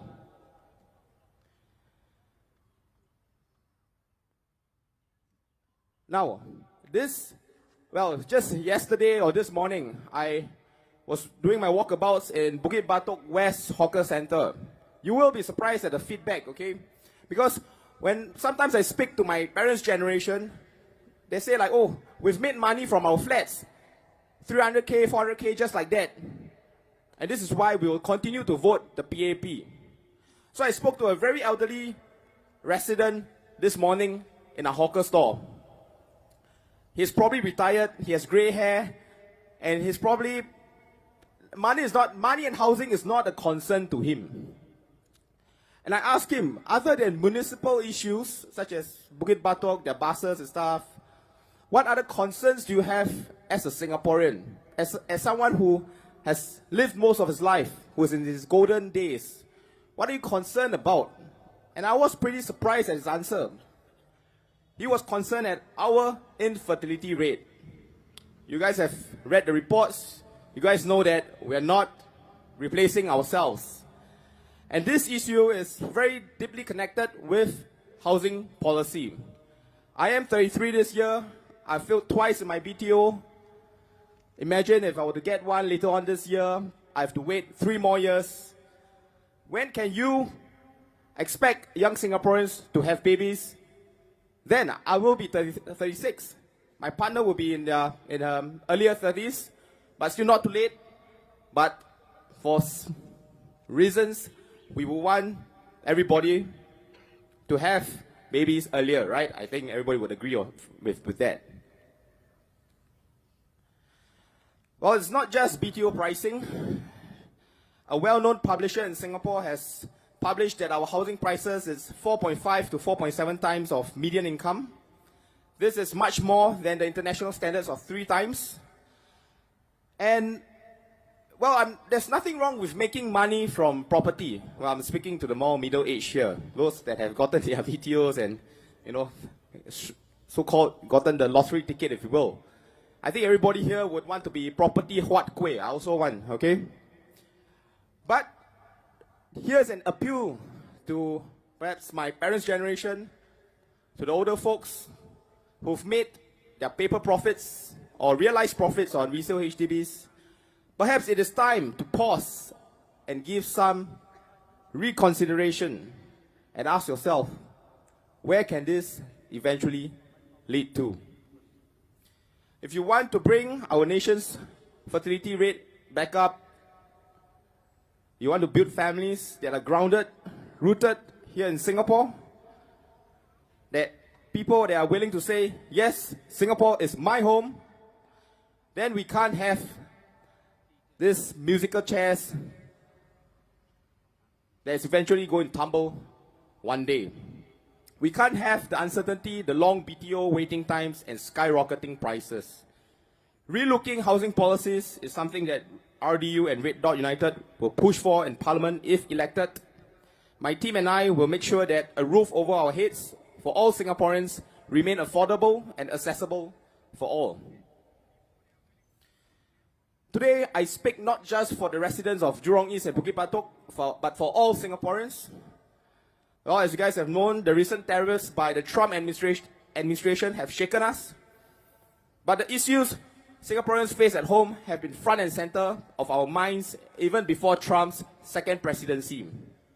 In repeatedly pointing to geopolitical issues, the PAP seems to have forgotten that there are issues yet to be addressed and resolved here back at home. A high cost of living, job insecurity from an open labour policy, record high resale HDB prices, drastically low fertility rates, population replacement policies that may lead to a frayed social compact, and I could go on and on.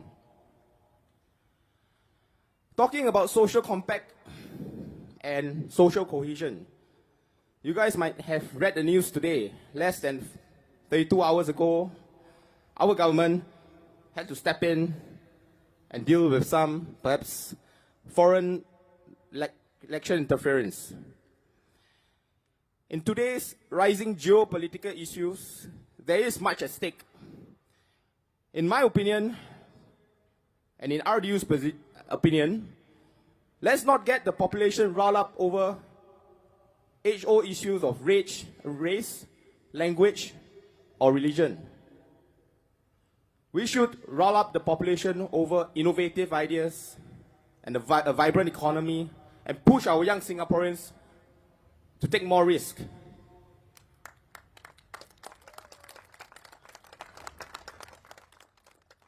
This might sound familiar to you, but bear with me. Whoever that governs Singapore must have that good sense in him. Then let me ask you, with the recent controversies from ministers being charged in court, opposition MPs being charged in court, well, resale prices skyrocketing, MRT breakdowns, and a frayed social compact, let me ask you, does the PAP government truly deserve a blank check victory in this election? Does anyone in the PAP Jurong East Bukit Batok team deserve a blank check victory? Look at who they parachuted into your GRC. In Tampines GRC, they are at least getting a good-looking ex-chief of army, Mr. David Neo. In Jurong East Bukit Batok, you guys are getting Mr. Lee Hock Chuan. Well, there's nothing wrong with his looks, okay? But do note that he is the one-man suicide squad for the PAP in the GE 2015 and 2020. They fielded this guy in Hougang SMC. And now, they decide, okay, you've done us a great service, we parachute you in. So that's what they do to you guys, to us. They think us Singaporeans blind. So today, I'd like to invite the residents of Bukit Batok, Jurong East GRC, to perhaps remind the PAP or to teach the PAP a lesson that they'll not forget.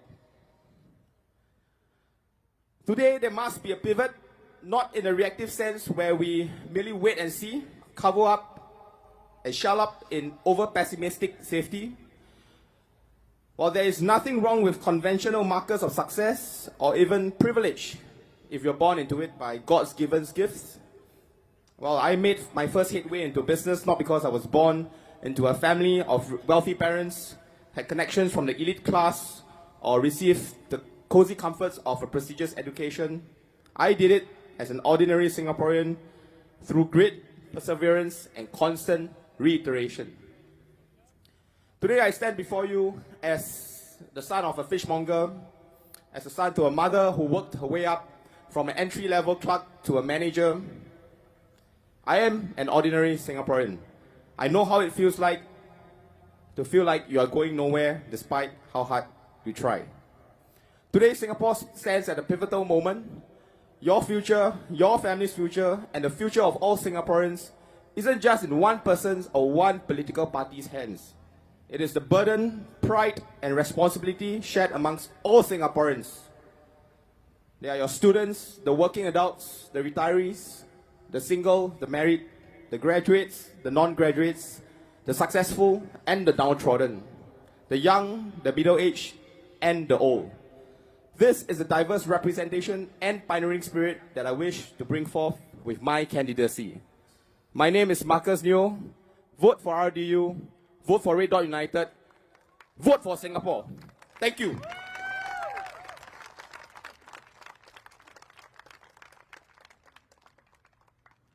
Well, residents of Jurong East Bukit Batok GRC, you have heard from your first candidate Mr. Marcus Neo.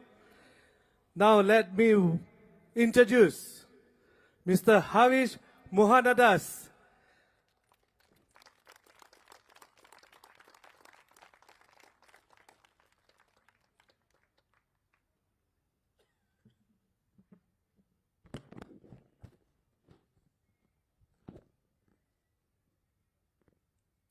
The role of a politician is to steer their community in the right direction. The role of a politician is to steer their community in the right direction. In my introductory address to you, the residents of Jurong East Bukit Batok GRC, on 5th April 2025, I mentioned that Singaporeans deserve greater control over our lives and our livelihoods. During my address as a potential candidate for Jurong East Bukit Batok GRC on 16 April 2025, I highlighted why, with a rising cost of living, you risk losing control over your lives. I also highlighted, with unfair competition for jobs, you risk losing control over your livelihoods. From my interactions with constituents of Jurong East Bukit Batok GRC, I found that many feel a losing sense of control both over their lives and their livelihoods. Even amongst those who currently felt comfortable and in control, most express concern that the lives and livelihoods of their children. What if HDB flats keep on increasing in price? Can my kids be able to afford? This concern was very, very common. I believe that Singaporeans deserve better. We deserve greater control over our lives and our livelihoods. But how do we do this? Let me let you in on the secret. We need to iterate and iterate and iterate and iterate and iterate, and eventually we will get there. Now, notice that I didn't use the word try. We cannot keep on trying. The opposition cannot keep on trying. We need to keep iterating. When you try, you just try. You may fail. Perhaps with some luck, you may succeed. But you do not learn. However, when you iterate, you accept that you will always fail to be perfect. But you also know that you will always be moving closer and closer towards your goals. You get closer and closer towards secure housing. You get closer and closer to equitable healthcare. You get closer and closer to assured prosperity. You get closer and closer to a resilient economy. And you get closer and closer to achieving transparency in governance. Now, you can't do this blindly. When you iterate, you will need to know where you stand currently. You will need to know your goals. You will need clear, honest feedback about both your goals and where you currently stand.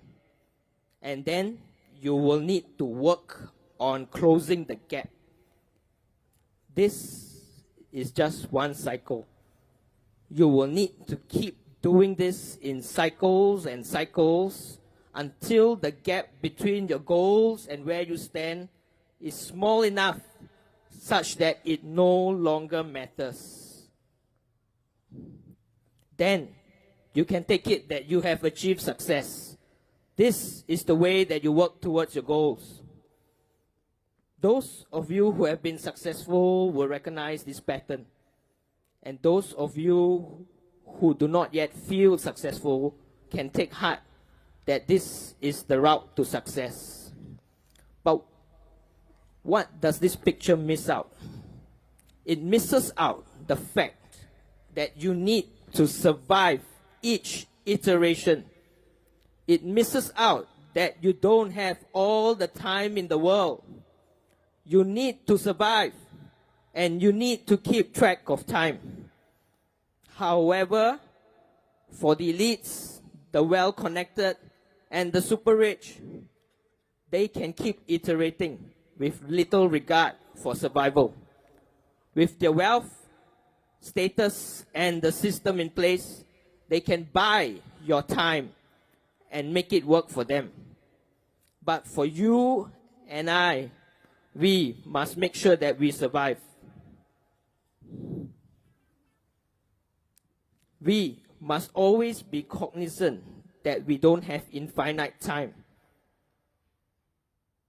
Thus, we need to be sharply aware when the goals we seek get further and further away from us, or when the effort it takes to close the gap between our goals and the current station in life becomes greater and greater and greater.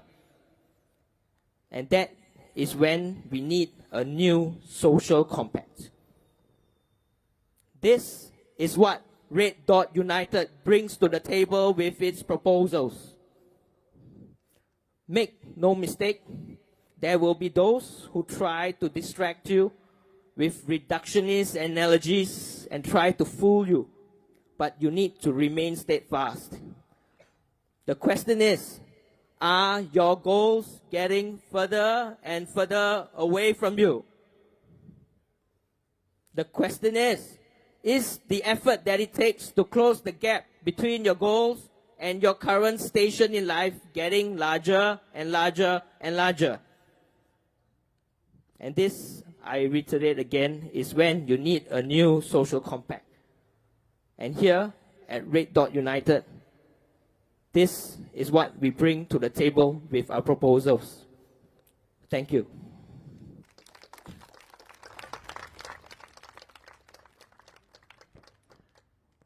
Thank you, Mr. Havish. Okay, your third candidate for Jurong East Bukit Batok. She is no stranger to Jurong residents themselves. She have contested in 2020 as part of the Jurong GRC team, but sad to say, PAP like to do chop, cut, and replace the constituency. Nevertheless, she's still here, walking with you, listening to you. Let me introduce you, Liana Damira.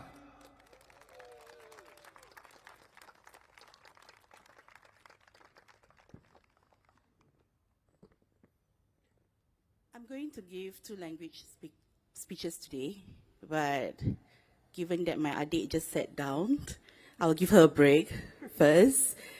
It takes a lot. Can we give a hand to our sign language interpreter, please?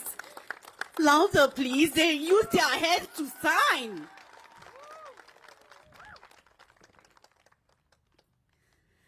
Good evening, everyone.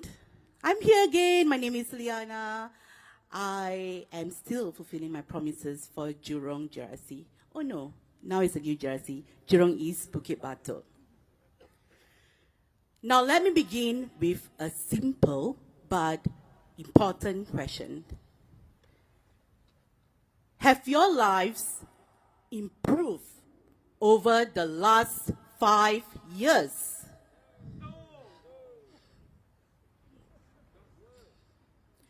Take a moment to think about that. Really, really think. Are you better off today? Or are you still worrying about whether your salary can stretch to cover your bills, your groceries, your children's needs, your aging parents' health care? My name is Liana Damira, and I serve as a Central Executive Committee member and the treasurer of Red Dot United. But more than that, I'm just like many of you. I'm a mother of 4, a 22-year-old and a 20-year-old son, both waiting for their NS enlistment. I've got a 15-year-old daughter and a cheeky 5-year-old who keeps me on my toes. I'm also a wife to a 42-year-old man who drives 12 to 14 hours a day, every single day, just so that we can put food on the table. He is one of the thousands of Singaporeans working tirelessly to make ends meet. Does this sound familiar? And like many women today, I wear many hats. I'm an entrepreneur. I run my own virtual assistance business. I'm also employed full-time as an operations manager in a non-profit organization. Some of you might know my story. Some may even read my book, Homeless, the Untold Story of a Mother's Struggle in Crazy Rich Singapore. It's not fiction. It's not drama. It's real. It's raw. It's what I lived through. I was once homeless. I was once a single mother with 3 children, raising them without support, nor a single cent of maintenance from my deadbeat ex-husband.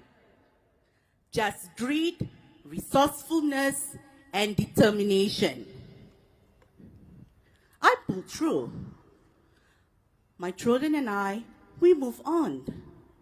We build a new life. But here's the thing.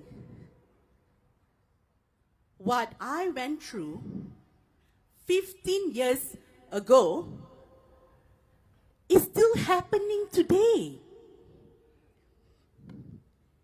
And that is what breaks my heart. Just a few days ago, I met a resident who told me they had to cancel their medical appointment. Why? Because they had to choose between paying for a consultation or buying groceries to eat at least 1 meal that day. Imagine that. In a country as wealthy as ours, people are still having to choose between food and medicine. Yes, we hear about government vouchers, support schemes, but how dignified it is to have to depend on handouts just to survive.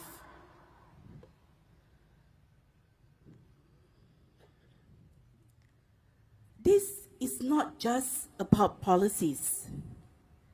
It's about people.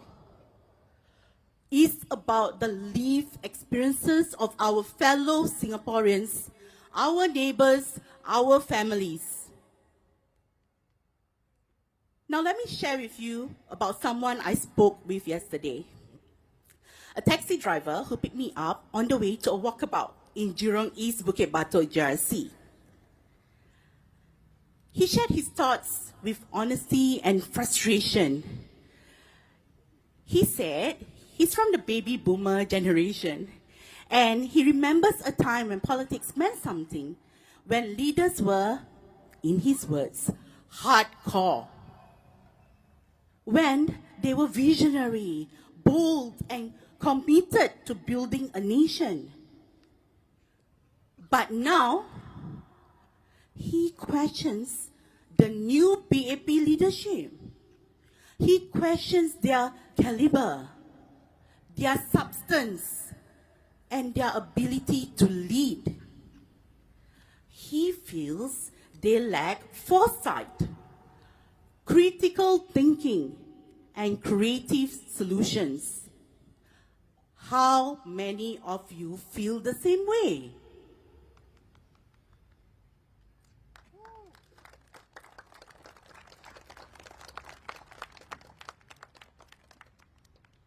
How many of you look at today's minister and wonder, What exactly do they bring to the table for Singapore's future? Now, the taxi driver said, politics used to be about nation building.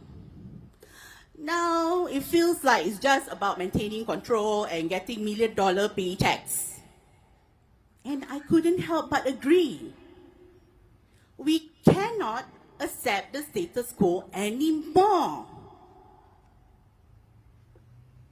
We need leaders who understand the real challenges on the ground. Leaders who have lived them. Leaders who don't just speak from air-conditioned offices, but from a place of shared experiences. My dear fellow Singaporeans, these are your leaders.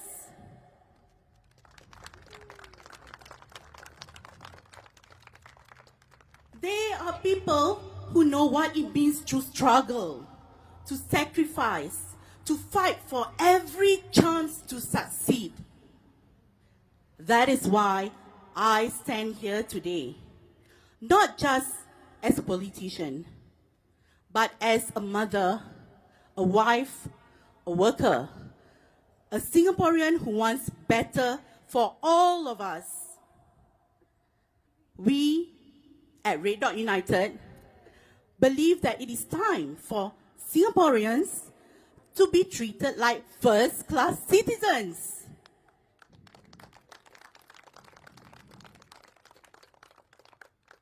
We believe in a fairer Singapore where policies serve people, not just profits, where no one is left behind simply because they were born into less, where dignity is not a privilege but a right. So I ask you once again, have your lives improved over the last 5 years? If not, then ask yourself, what will the next 5 look like if nothing changes?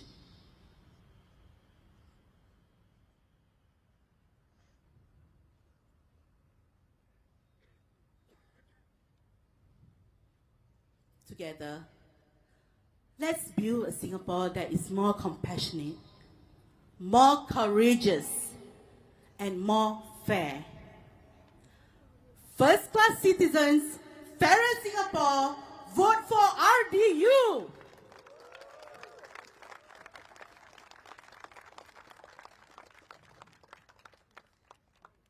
Thank you. I proceed now with my Malay speech. Thank you, Adik.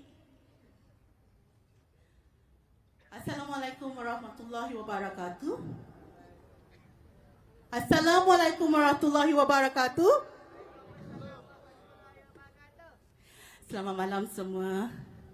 Izinkan saya mulakan dengan satu soalan yang mudah tetapi sangat penting. Adakah kehidupan anda semakin baik dalam 5 tahun yang lalu? Ambil sedikit masa untuk fikirkan dan fikirkan betul-betul. Adakah anda lebih selesa hari ini atau anda masih risau sama ada gaji anda cukup untuk membayar bil, memberi barang dapur, menampung keperluan anak-anak dan juga rawatan kesihatan untuk ibu bapa yang semakin melanjut usia. Nama saya Liana Damira. Saya berkhidmat sebagai ahli jawatankuasa eksekutif pusat dan bendahari bagi parti Red Dot United. Tapi lebih daripada itu, saya adalah seperti anda semua.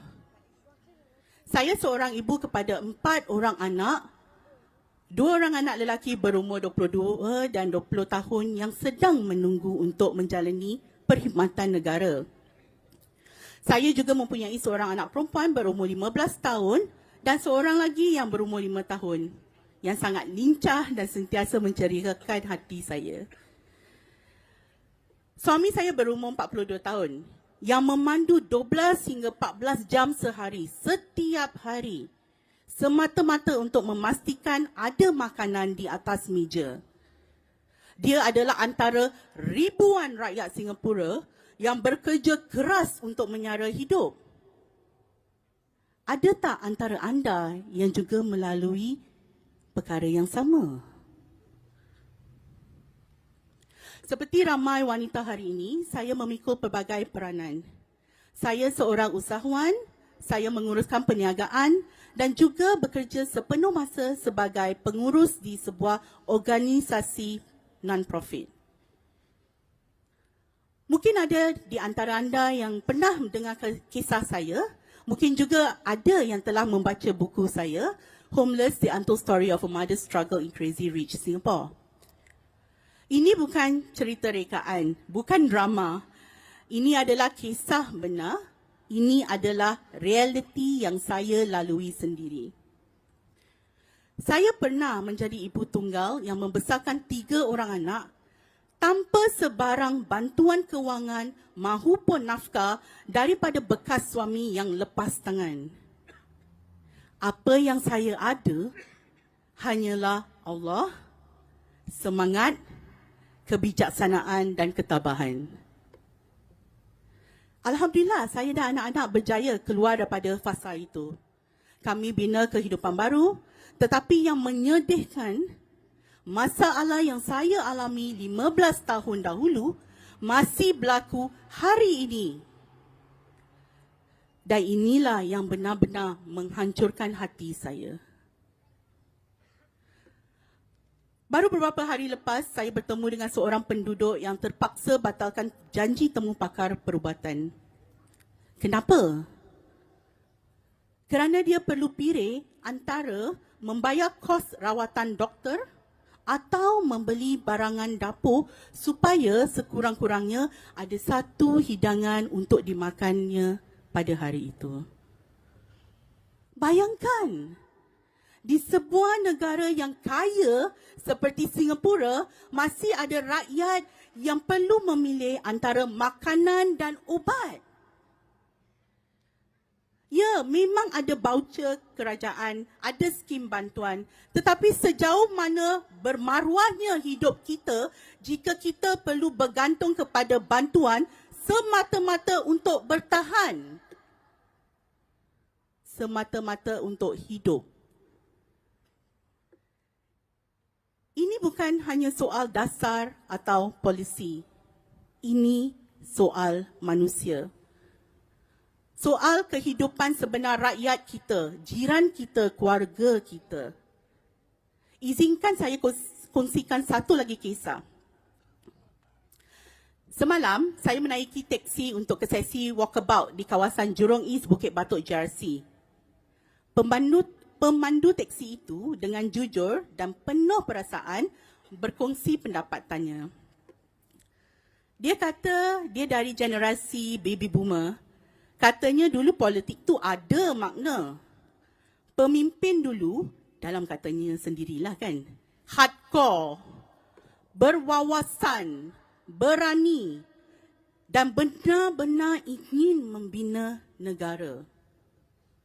Tapi sekarang, dia persoalkan kepimpinan PAP yang baru. Dia persoalkan kualiti mereka, kebolehan mereka dan keupayaan mereka untuk memimpin. Katanya, mereka kurang daya fikir jarak jauh, kurang pemikiran kritikal dan tiada penyelesaian kreatif. Berapa ramai antara anda yang rasa perkara yang sama? Berapa ramai yang lihat menteri kita hari ini dan tertanya-tanya, apa sebenarnya yang mereka bawa untuk masa depan Singapura? Pemandu teksi itu juga berkata, dulu politik tentang membina negara, tapi sekarang rasa macam hanya tentang kekalkan kuasa dan dapat gaji berjuta-juta sahaja. Dan saya tak dapat nafikan. Saya setuju dengan apa yang beliau katakan. Kita tak boleh terus terima keadaan sekarang ini. Kita perlukan pemimpin yang benar-benar faham cabaran rakyat. Pemimpin yang pernah merasai susah senang itu. Yang bukan hanya bercakap dari pejabat berhawa dingin, tetapi dari pengalaman hidup yang sebenar. Saudara dan saudari sekalian, mereka di sini adalah pemimpin anda. Mereka adalah insan yang tahu apa itu berjuang, tahu erti pengorbanan dan tahu betapa sukar untuk berjaya di era ini. Itulah sebabnya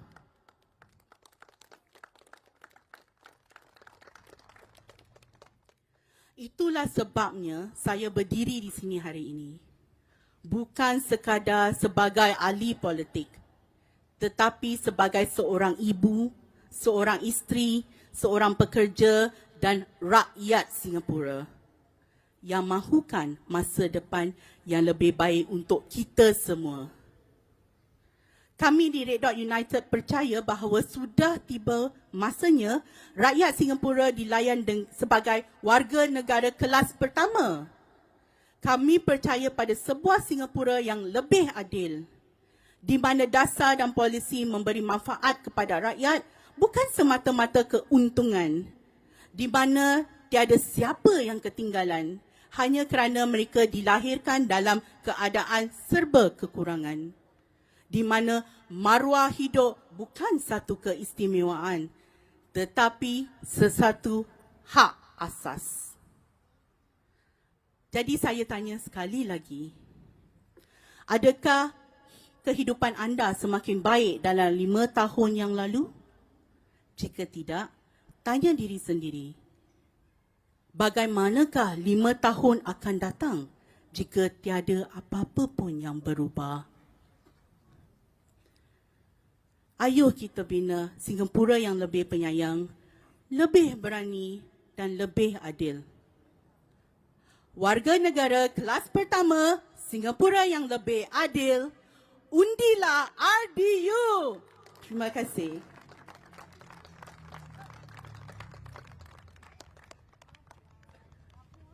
Thank you, Miss Liana Damira. That was really very inspiring. Okay, before we proceed on for the other two candidates in Jurong East, Bukit Batok, may I call for all Singaporeans here, especially in those watching us live over the internet, as well as over here at the Valley site in Bukit View Secondary School. You can head down to our website at www.red.united.sg to get to know more about us, to get to know the manifesto that we have presented, as well as our shadow budgets. All these things will not make it happen. Okay, we cannot make this happen without donations from the general public. Your donations to Red Dot United means a lot to us. It's not only about building up the party. This donation is to determine the future for you, your children, and your grandchildren in years to come. Red Dot United will always be here to fight and give each Singaporean a fairer chance in life in Singapore and make sure that our governments is accountable for their actions. So I do urge and call for the donations for you with your generosity to donate with us through our website at www.red.united.sg. You can make it by PayNow. And now, without further ado, let me just introduce to you. He's an artist, a freelance artist, a dedicated, passionate guy who loves Singapore. Mr. Ben Pua.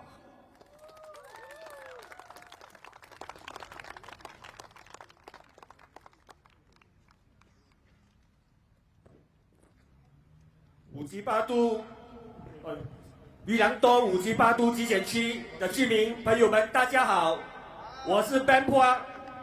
潘家定。在早期，新加坡专注于国家建设，我们的建国一代非常努力，只为了让下一代过上更好的日子。是的，李光耀先生和他的团队克服了重重困难，把新加坡从第3世界带到了第1世界。可是，以前的成功不代表今天可以成功。为什么我会这么说？你们看看，我们的城市面貌焕然一新，有漂亮的建筑，滨海湾花园、樟宜机场的竹儿、新的飞禽公园等等。而且我们还在策划新建樟宜机场第5航站楼。但我们必须坦诚地问一句：新加坡人的收入是否也有同样的增长？有没有？对，国家在进步，但许多人的薪水多年停滞不前，都没有涨到。你们觉得这是好事吗？不好。国家的进步应该是全民共享的成功，而不是体现在高楼大厦和地标建筑上。我们应该关注的不只是建了多少美观的地标建筑，而是这个现任政府究竟为人民建设了怎样的生活。一个真正成功的新加坡，应该是全民进步、人人受惠的新加坡。还有，请大家记住，无论是执政党议员还是反对党议员，都可以做基层工作，参加活动，跟你握握手，跟你说嗨嗨拜拜，在社区里露露面子。但是，在基层出现和真正改善人民生活是2回事。我们不能忘记，当这些 PAP 议员走入社区，跟你笑笑嘻嘻握手，大家心里也清楚，你们也见证了，你们他们还是最终支持调高消费税 GST、交通费等等，让你们生活不好过，对不对？这些政策都在伤害中低收入群组。新加坡人已经清醒了，我相信知道所有 PAP 议员都会顺着党的路线，所以代表人民不只是被看见，而是在关键时刻能不能站出来为人民说话，争取，对不对？再看看裕廊东武吉巴督集选区，有副海燕部长坐镇，并不代表所有居民的生活就会自动变好。我们别玩文字游戏了，他一个人不能代表整个团队。整个 GRC 一共有5位议员，如果 PAP 政府提出了不利于人民的政策，每位议员都不敢为人民发声，最终吃亏的是谁？是我们居民新加坡人。你说的对不对？我说的对不对？选举真的不是比人气高，而是要选一个真正担当、愿为你们发声、肯做事、改善民生的团队。居民必须认清这一点，你投的票不是单单给一位部长，而是整个团队。已经那么多年了，你们觉得 PAP 真的真心关心你们吗？我感觉这些 PAP 部长们的生活是步步高升，人民的日子是过得越来越惨，你们同意吗？如果我们想要一个更公平的、更有进步空间的社会，社会上更富裕的人，那些超级富豪也必须准备做好承担更多责任。合理设计的财富税，对，合理设计的财富税不会让有钱人受不了，却能大大改善基层和弱势群体的生活。只有这样，我们才能打造一个属于所有人的社会，而不是服务少数群体。你们同意吗？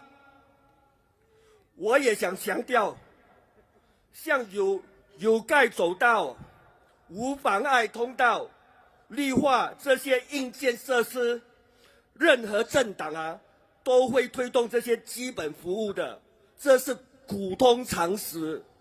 不管你是反对党也好，还是执政党人民行动党，都会这样做的。人民行动党不应该将这些当作政绩炫耀，对，不要当作这个政绩来炫耀。真正值得评价的是，政府如何通过制度和政策来改善普通人的生活。最后，让我和我的团队进入国会为你们发声，让我们一起争取更公平的社会。支持红点同心党，请投我们一票，谢谢大家。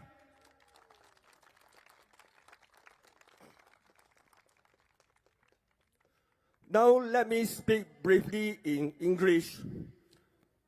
Hello Singaporeans, hello residents of Jurong East Bukit Batok GRC. From the past to today, our skyline is transformed greatly. We have beautiful buildings, gardens by the bay, the jewel at Changi, a new bird park, and plans for Changi Airport Terminal 5.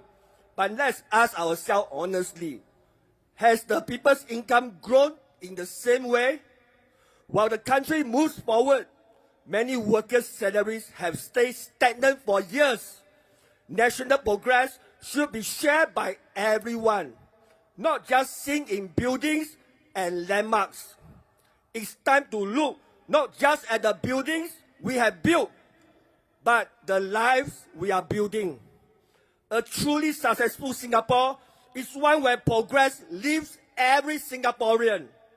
Please remember, any MP, whether from the ruling party or the opposition, can do grassroots work. Any MP can attend events, shake your hands, smile at you, and be visible in the community. But there's a difference between being seen on the ground and truly improving people's lives.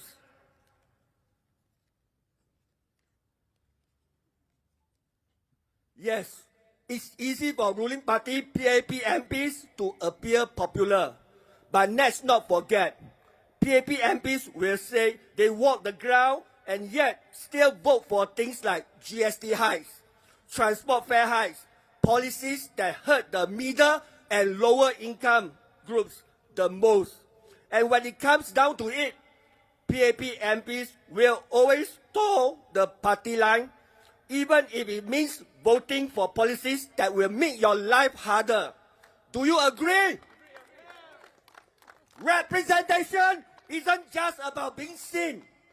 It's about standing up when it matters. What do you think? They deserve to be our MP?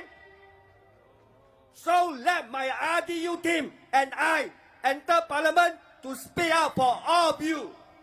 All Singaporeans should live a dignified life. Everyone living and working in Singapore should be treated fairly. Let's work together for a fairer society. Support the Red Dot United. Please cast your vote for us. Vote Red Dot United. Vote RDU. Thank you, everyone.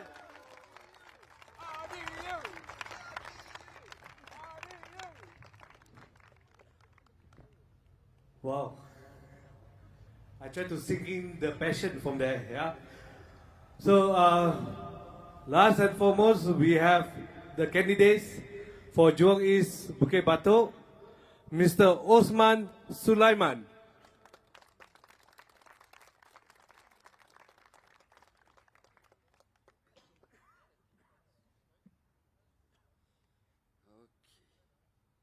Good evening, voters of Jurong East and Bukit Batok. My name is Osman Sulaiman. I'm one of the candidates contesting in this GRC, and I've contested the past 3 elections. And surprisingly, today, the issues of the past is still valid today. And you know why this election, the PAP has always make it a rush affair, right? They want to make it as short as possible. It is because they know that they are not as strong and formidable as some of us would like to think they are. How else can you explain? How else can you explain the rush election period of 9 days, the gerrymandering of the electoral boundaries, and the longer airtime the PAP has on political broadcasts? You know, if you are a strong opponent, you'll fight a fair competition, whereas a weak opponent will resort to underhand tactics to gain the upper hand. Despite the unlevel playing field that the opposition parties have faced, we will continue to do our best with whatever little resources that we have. Singaporeans have been giving numerous feedback to the PAP government, but it has fallen on deaf ears. For 30 years, the PAP has not been able to solve our long-standing issues. In fact, it has worsened over time. They boast that they have a track record second to none, which is true. But please also be reminded that these track records include the downward spiral of our fertility rate, the increased income inequality, the higher cost of living, and the skyrocketing prices of flats, and expensive healthcare, and most importantly, the stagnation of your wages. So these are their track records too. Recently, the Prime Minister Lawrence Wong has said the best way to manage cost pressure is to keep income rising faster than inflation. Now I want to ask Minister Lawrence Wong, what has he implemented to keep our income rising faster than inflation? Nothing. Nothing concrete. In fact, it allows cheap foreign labor from around the region into Singapore. Without implementing minimum wage locally, this is a slow death for the working class.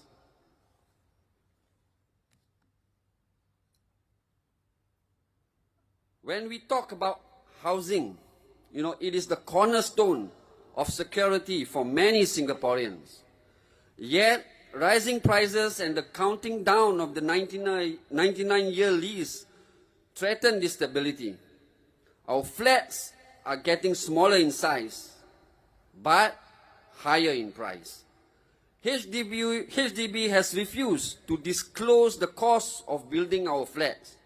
And I guess they know why. I'm sure they know why they refuse to disclose this figure to us, because they know that this is a money-making machine for them. They can say that as a whole HDB is in deficit, but what we want to know is the cost of building our flats. Because I think the government shouldn't make money by providing public housing.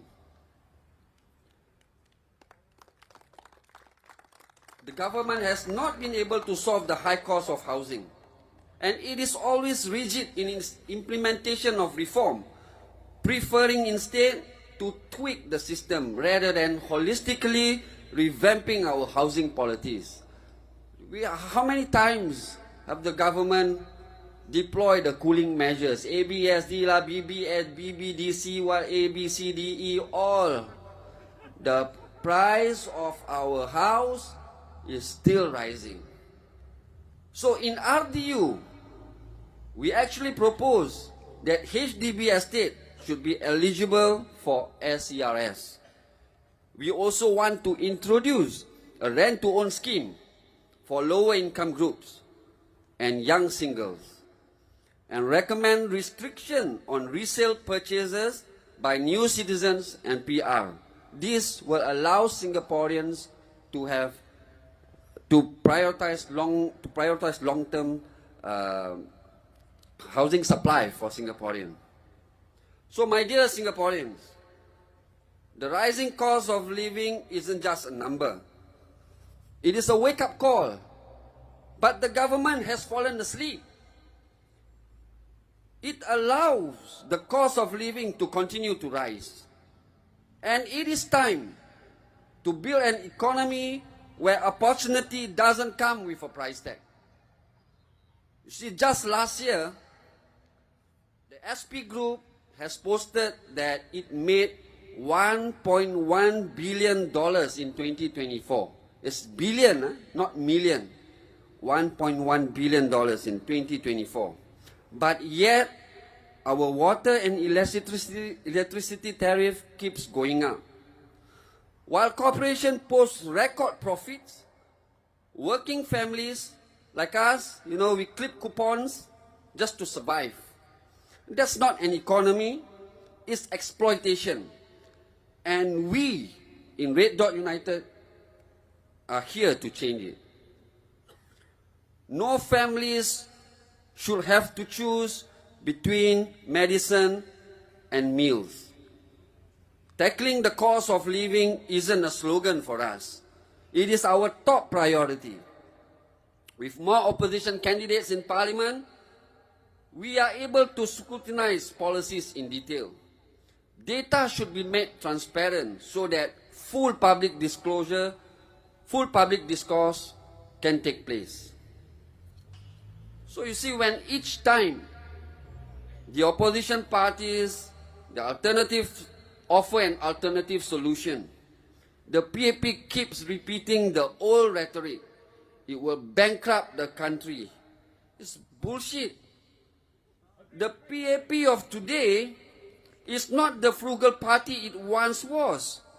Millions of public funds have been wasted, which if we put in the right place, it can be channeled towards funding more social programs and creating a first-class citizen.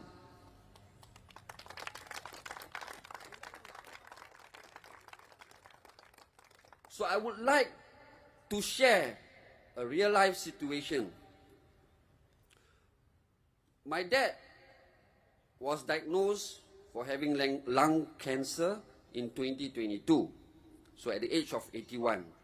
So what saddens me the most is that despite having money in his MediSave account, he wasn't able to utilize any of his funds. There are a lot of limitations regarding the use of his MediSave. In any case, sorry, just now I was very heated up. I used the word bullshit, yeah. My apologies. So there's a lot of limitation regarding the use of his MediSave.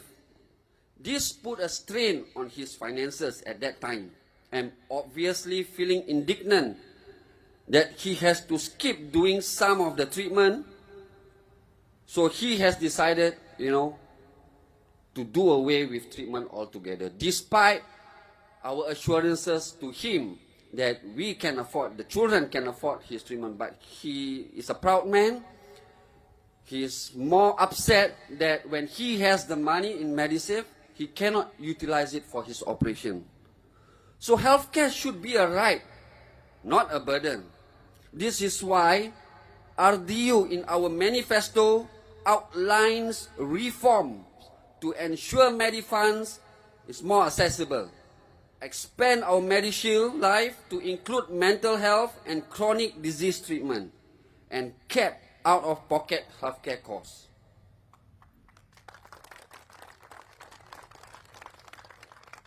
We know that the PAP feel a lot of new candidates, anchor minister here, anchor minister there, and before an election, they give out CDC vouchers. But so is this supposed to restore our confidence in them? Or is this just to soften the blow before more crushing policies that continue to hurt us? Instead of real reform, the PAP made only motherhood statement. No one is left behind. We will take you with us. But you know, the track record shows that for 30 years, there are many who has fallen through the crack. Stale solutions from the PAP, tweaking here and there without, concrete solution, and hoping that the problem will go away. It is dangerous to lodge all power in one party and keep it there. This leads to bad governance and gradual deterioration of public morals. So every political party, they has the same conviction. Wants to make Singapore a great nation, to make Singapore a better place. The PAP has that power for 50 years. Somehow along the way, it has lost its direction. You see, the 9% increase in our GST, I'm sure a lot of Singaporeans are unhappy about it. But none of your PAP MP disagrees with it. None of them talk about it in Parliament. So you are not being represented properly. If you like your MP because, he or she is a good person, by all means, I believe they are a good person too. But a good person doesn't necessarily mean they are effective. We have the ability to vote an incompetent government out.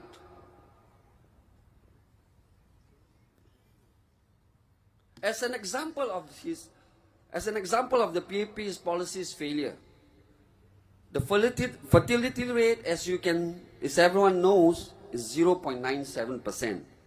And we cannot replace ourselves. So the PAP has taken the short-term solution by granting foreigners citizenship in Singapore. It's fine. But what is the long-term solution? Because if we keep doing this, our identity as Singapore will be gone by the 4th or 5th generation. So instead of offering concrete solution, they are taking the easy way out. So Singapore needs a new social contract, one that restores fairness, dignity, and the security to every citizen. Dear voters of Jurong East and Bukit Batok, RDU offers a clear, people-first alternative to the status quo, where every Singaporean is treated as first class. And we take town council management very seriously. So this election provides you, the resident of Jurong East and Bukit Batok, a real choice. We need your support, and every single vote counts. If Hougang voters, residents are called warriors for voting the opposition party, and then on the 3rd of May, 2025, Jurong East and Bukit Batok voters will be the paladins of the West. Vote for Red Dot United. Thank you and good night. Okay, thank you, Mr. Osman. Okay, that is all the 15 candidates. Before we make a move, let me just recap again. All the 15 candidates for Red Dot United. From Holland Bukit Timah, Mr. Sharat Kumar.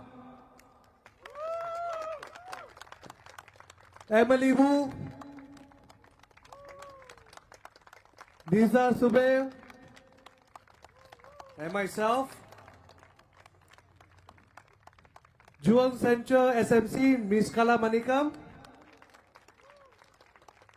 Nisun GRC, Dr. Syed Alwi, Dr. David Fu, Mr. Pang Heng Chuan, Ms. Sharon Lin, and Mr. Ravi Philaman, as well as Jurong East Bukit Batok GRC, Mr. Osman Sulaiman, Mr. Ben Pua, Miss Liana Damira, Mr. Harish Mohanadas, and Mr. Marcus Neo.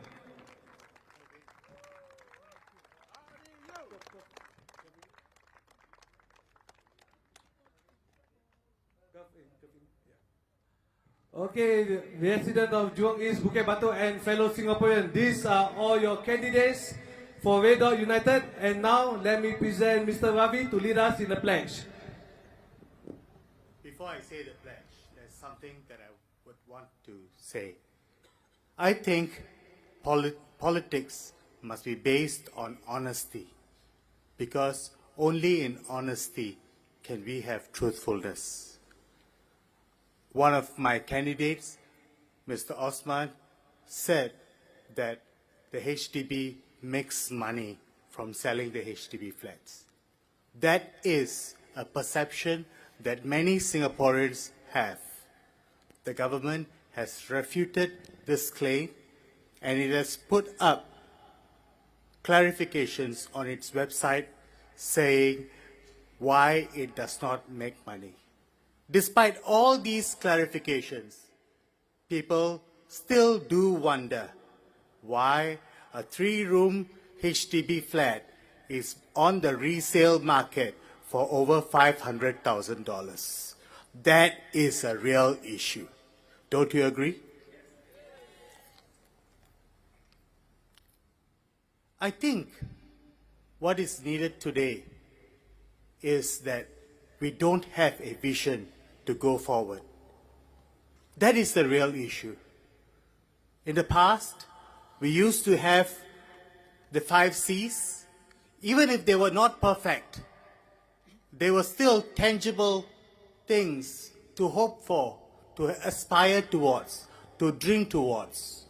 They were the cash, condo, credit card, country club memberships, and cash. But today, look at the 5 C's that we are told to look forward to. What are they?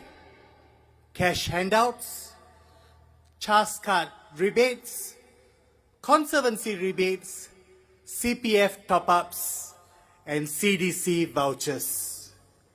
Where is the dignity for Singaporeans in living like that? Instead, RDU asks that Singapore and Singaporeans forge a new social compact. One that is based on collective prosperity, one which places citizens' dividend at its core, one where comprehensive housing reset is made, one where caring healthcare is at the foundation, and one in where civil freedom is at the core of it. This new social compact is based on housing security, on equitable housing, assured prosperity, resilient economy, and transparent governance. Dear Singaporeans, we need a new Singapore. And Red Dot United is committed to building this new Singapore. A few days ago, Prime Minister Lawrence Wong paid a little tribute to Red Dot United. He said that in this election, besides the Workers' Party, Red Dot United has fielded the largest slate of candidates.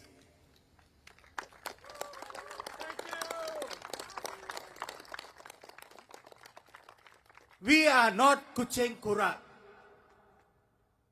RDU is here to stay. And we have given you a good slate of candidates that you can put your trust in. In our slate there are PhD holders, there are captains of industries, there are entrepreneurs, and of course, there are very young Singaporeans. People from all ages, people from all languages, people from different races, people just like you and just like me, no different. We are not cut from the same cloth. Look at the candidates that the PAP has offered you. They have offered you the same and the same.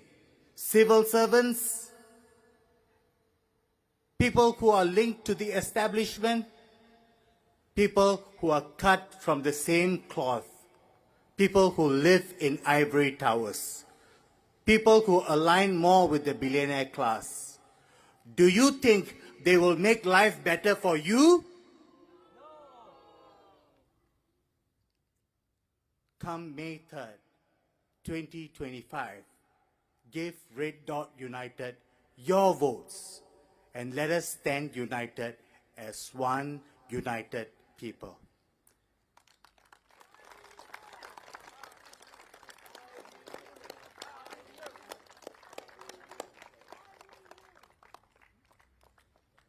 And towards that, let us take our pledge together.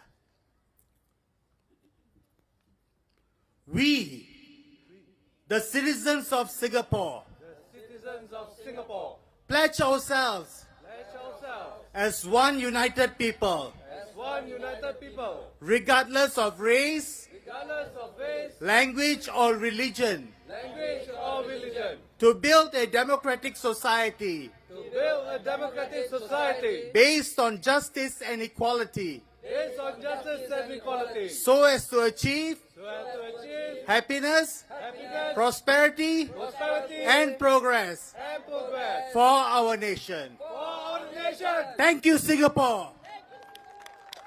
Thank you, everyone. Red Dot United. Red Dot United. Red Dot United. Red Dot United. Red Dot United. Thank you, everyone. A very good evening to you. And we'll see you again at our next rallies. We'll see you on the ground. And you can catch our action on our website. Thank you very much and good night.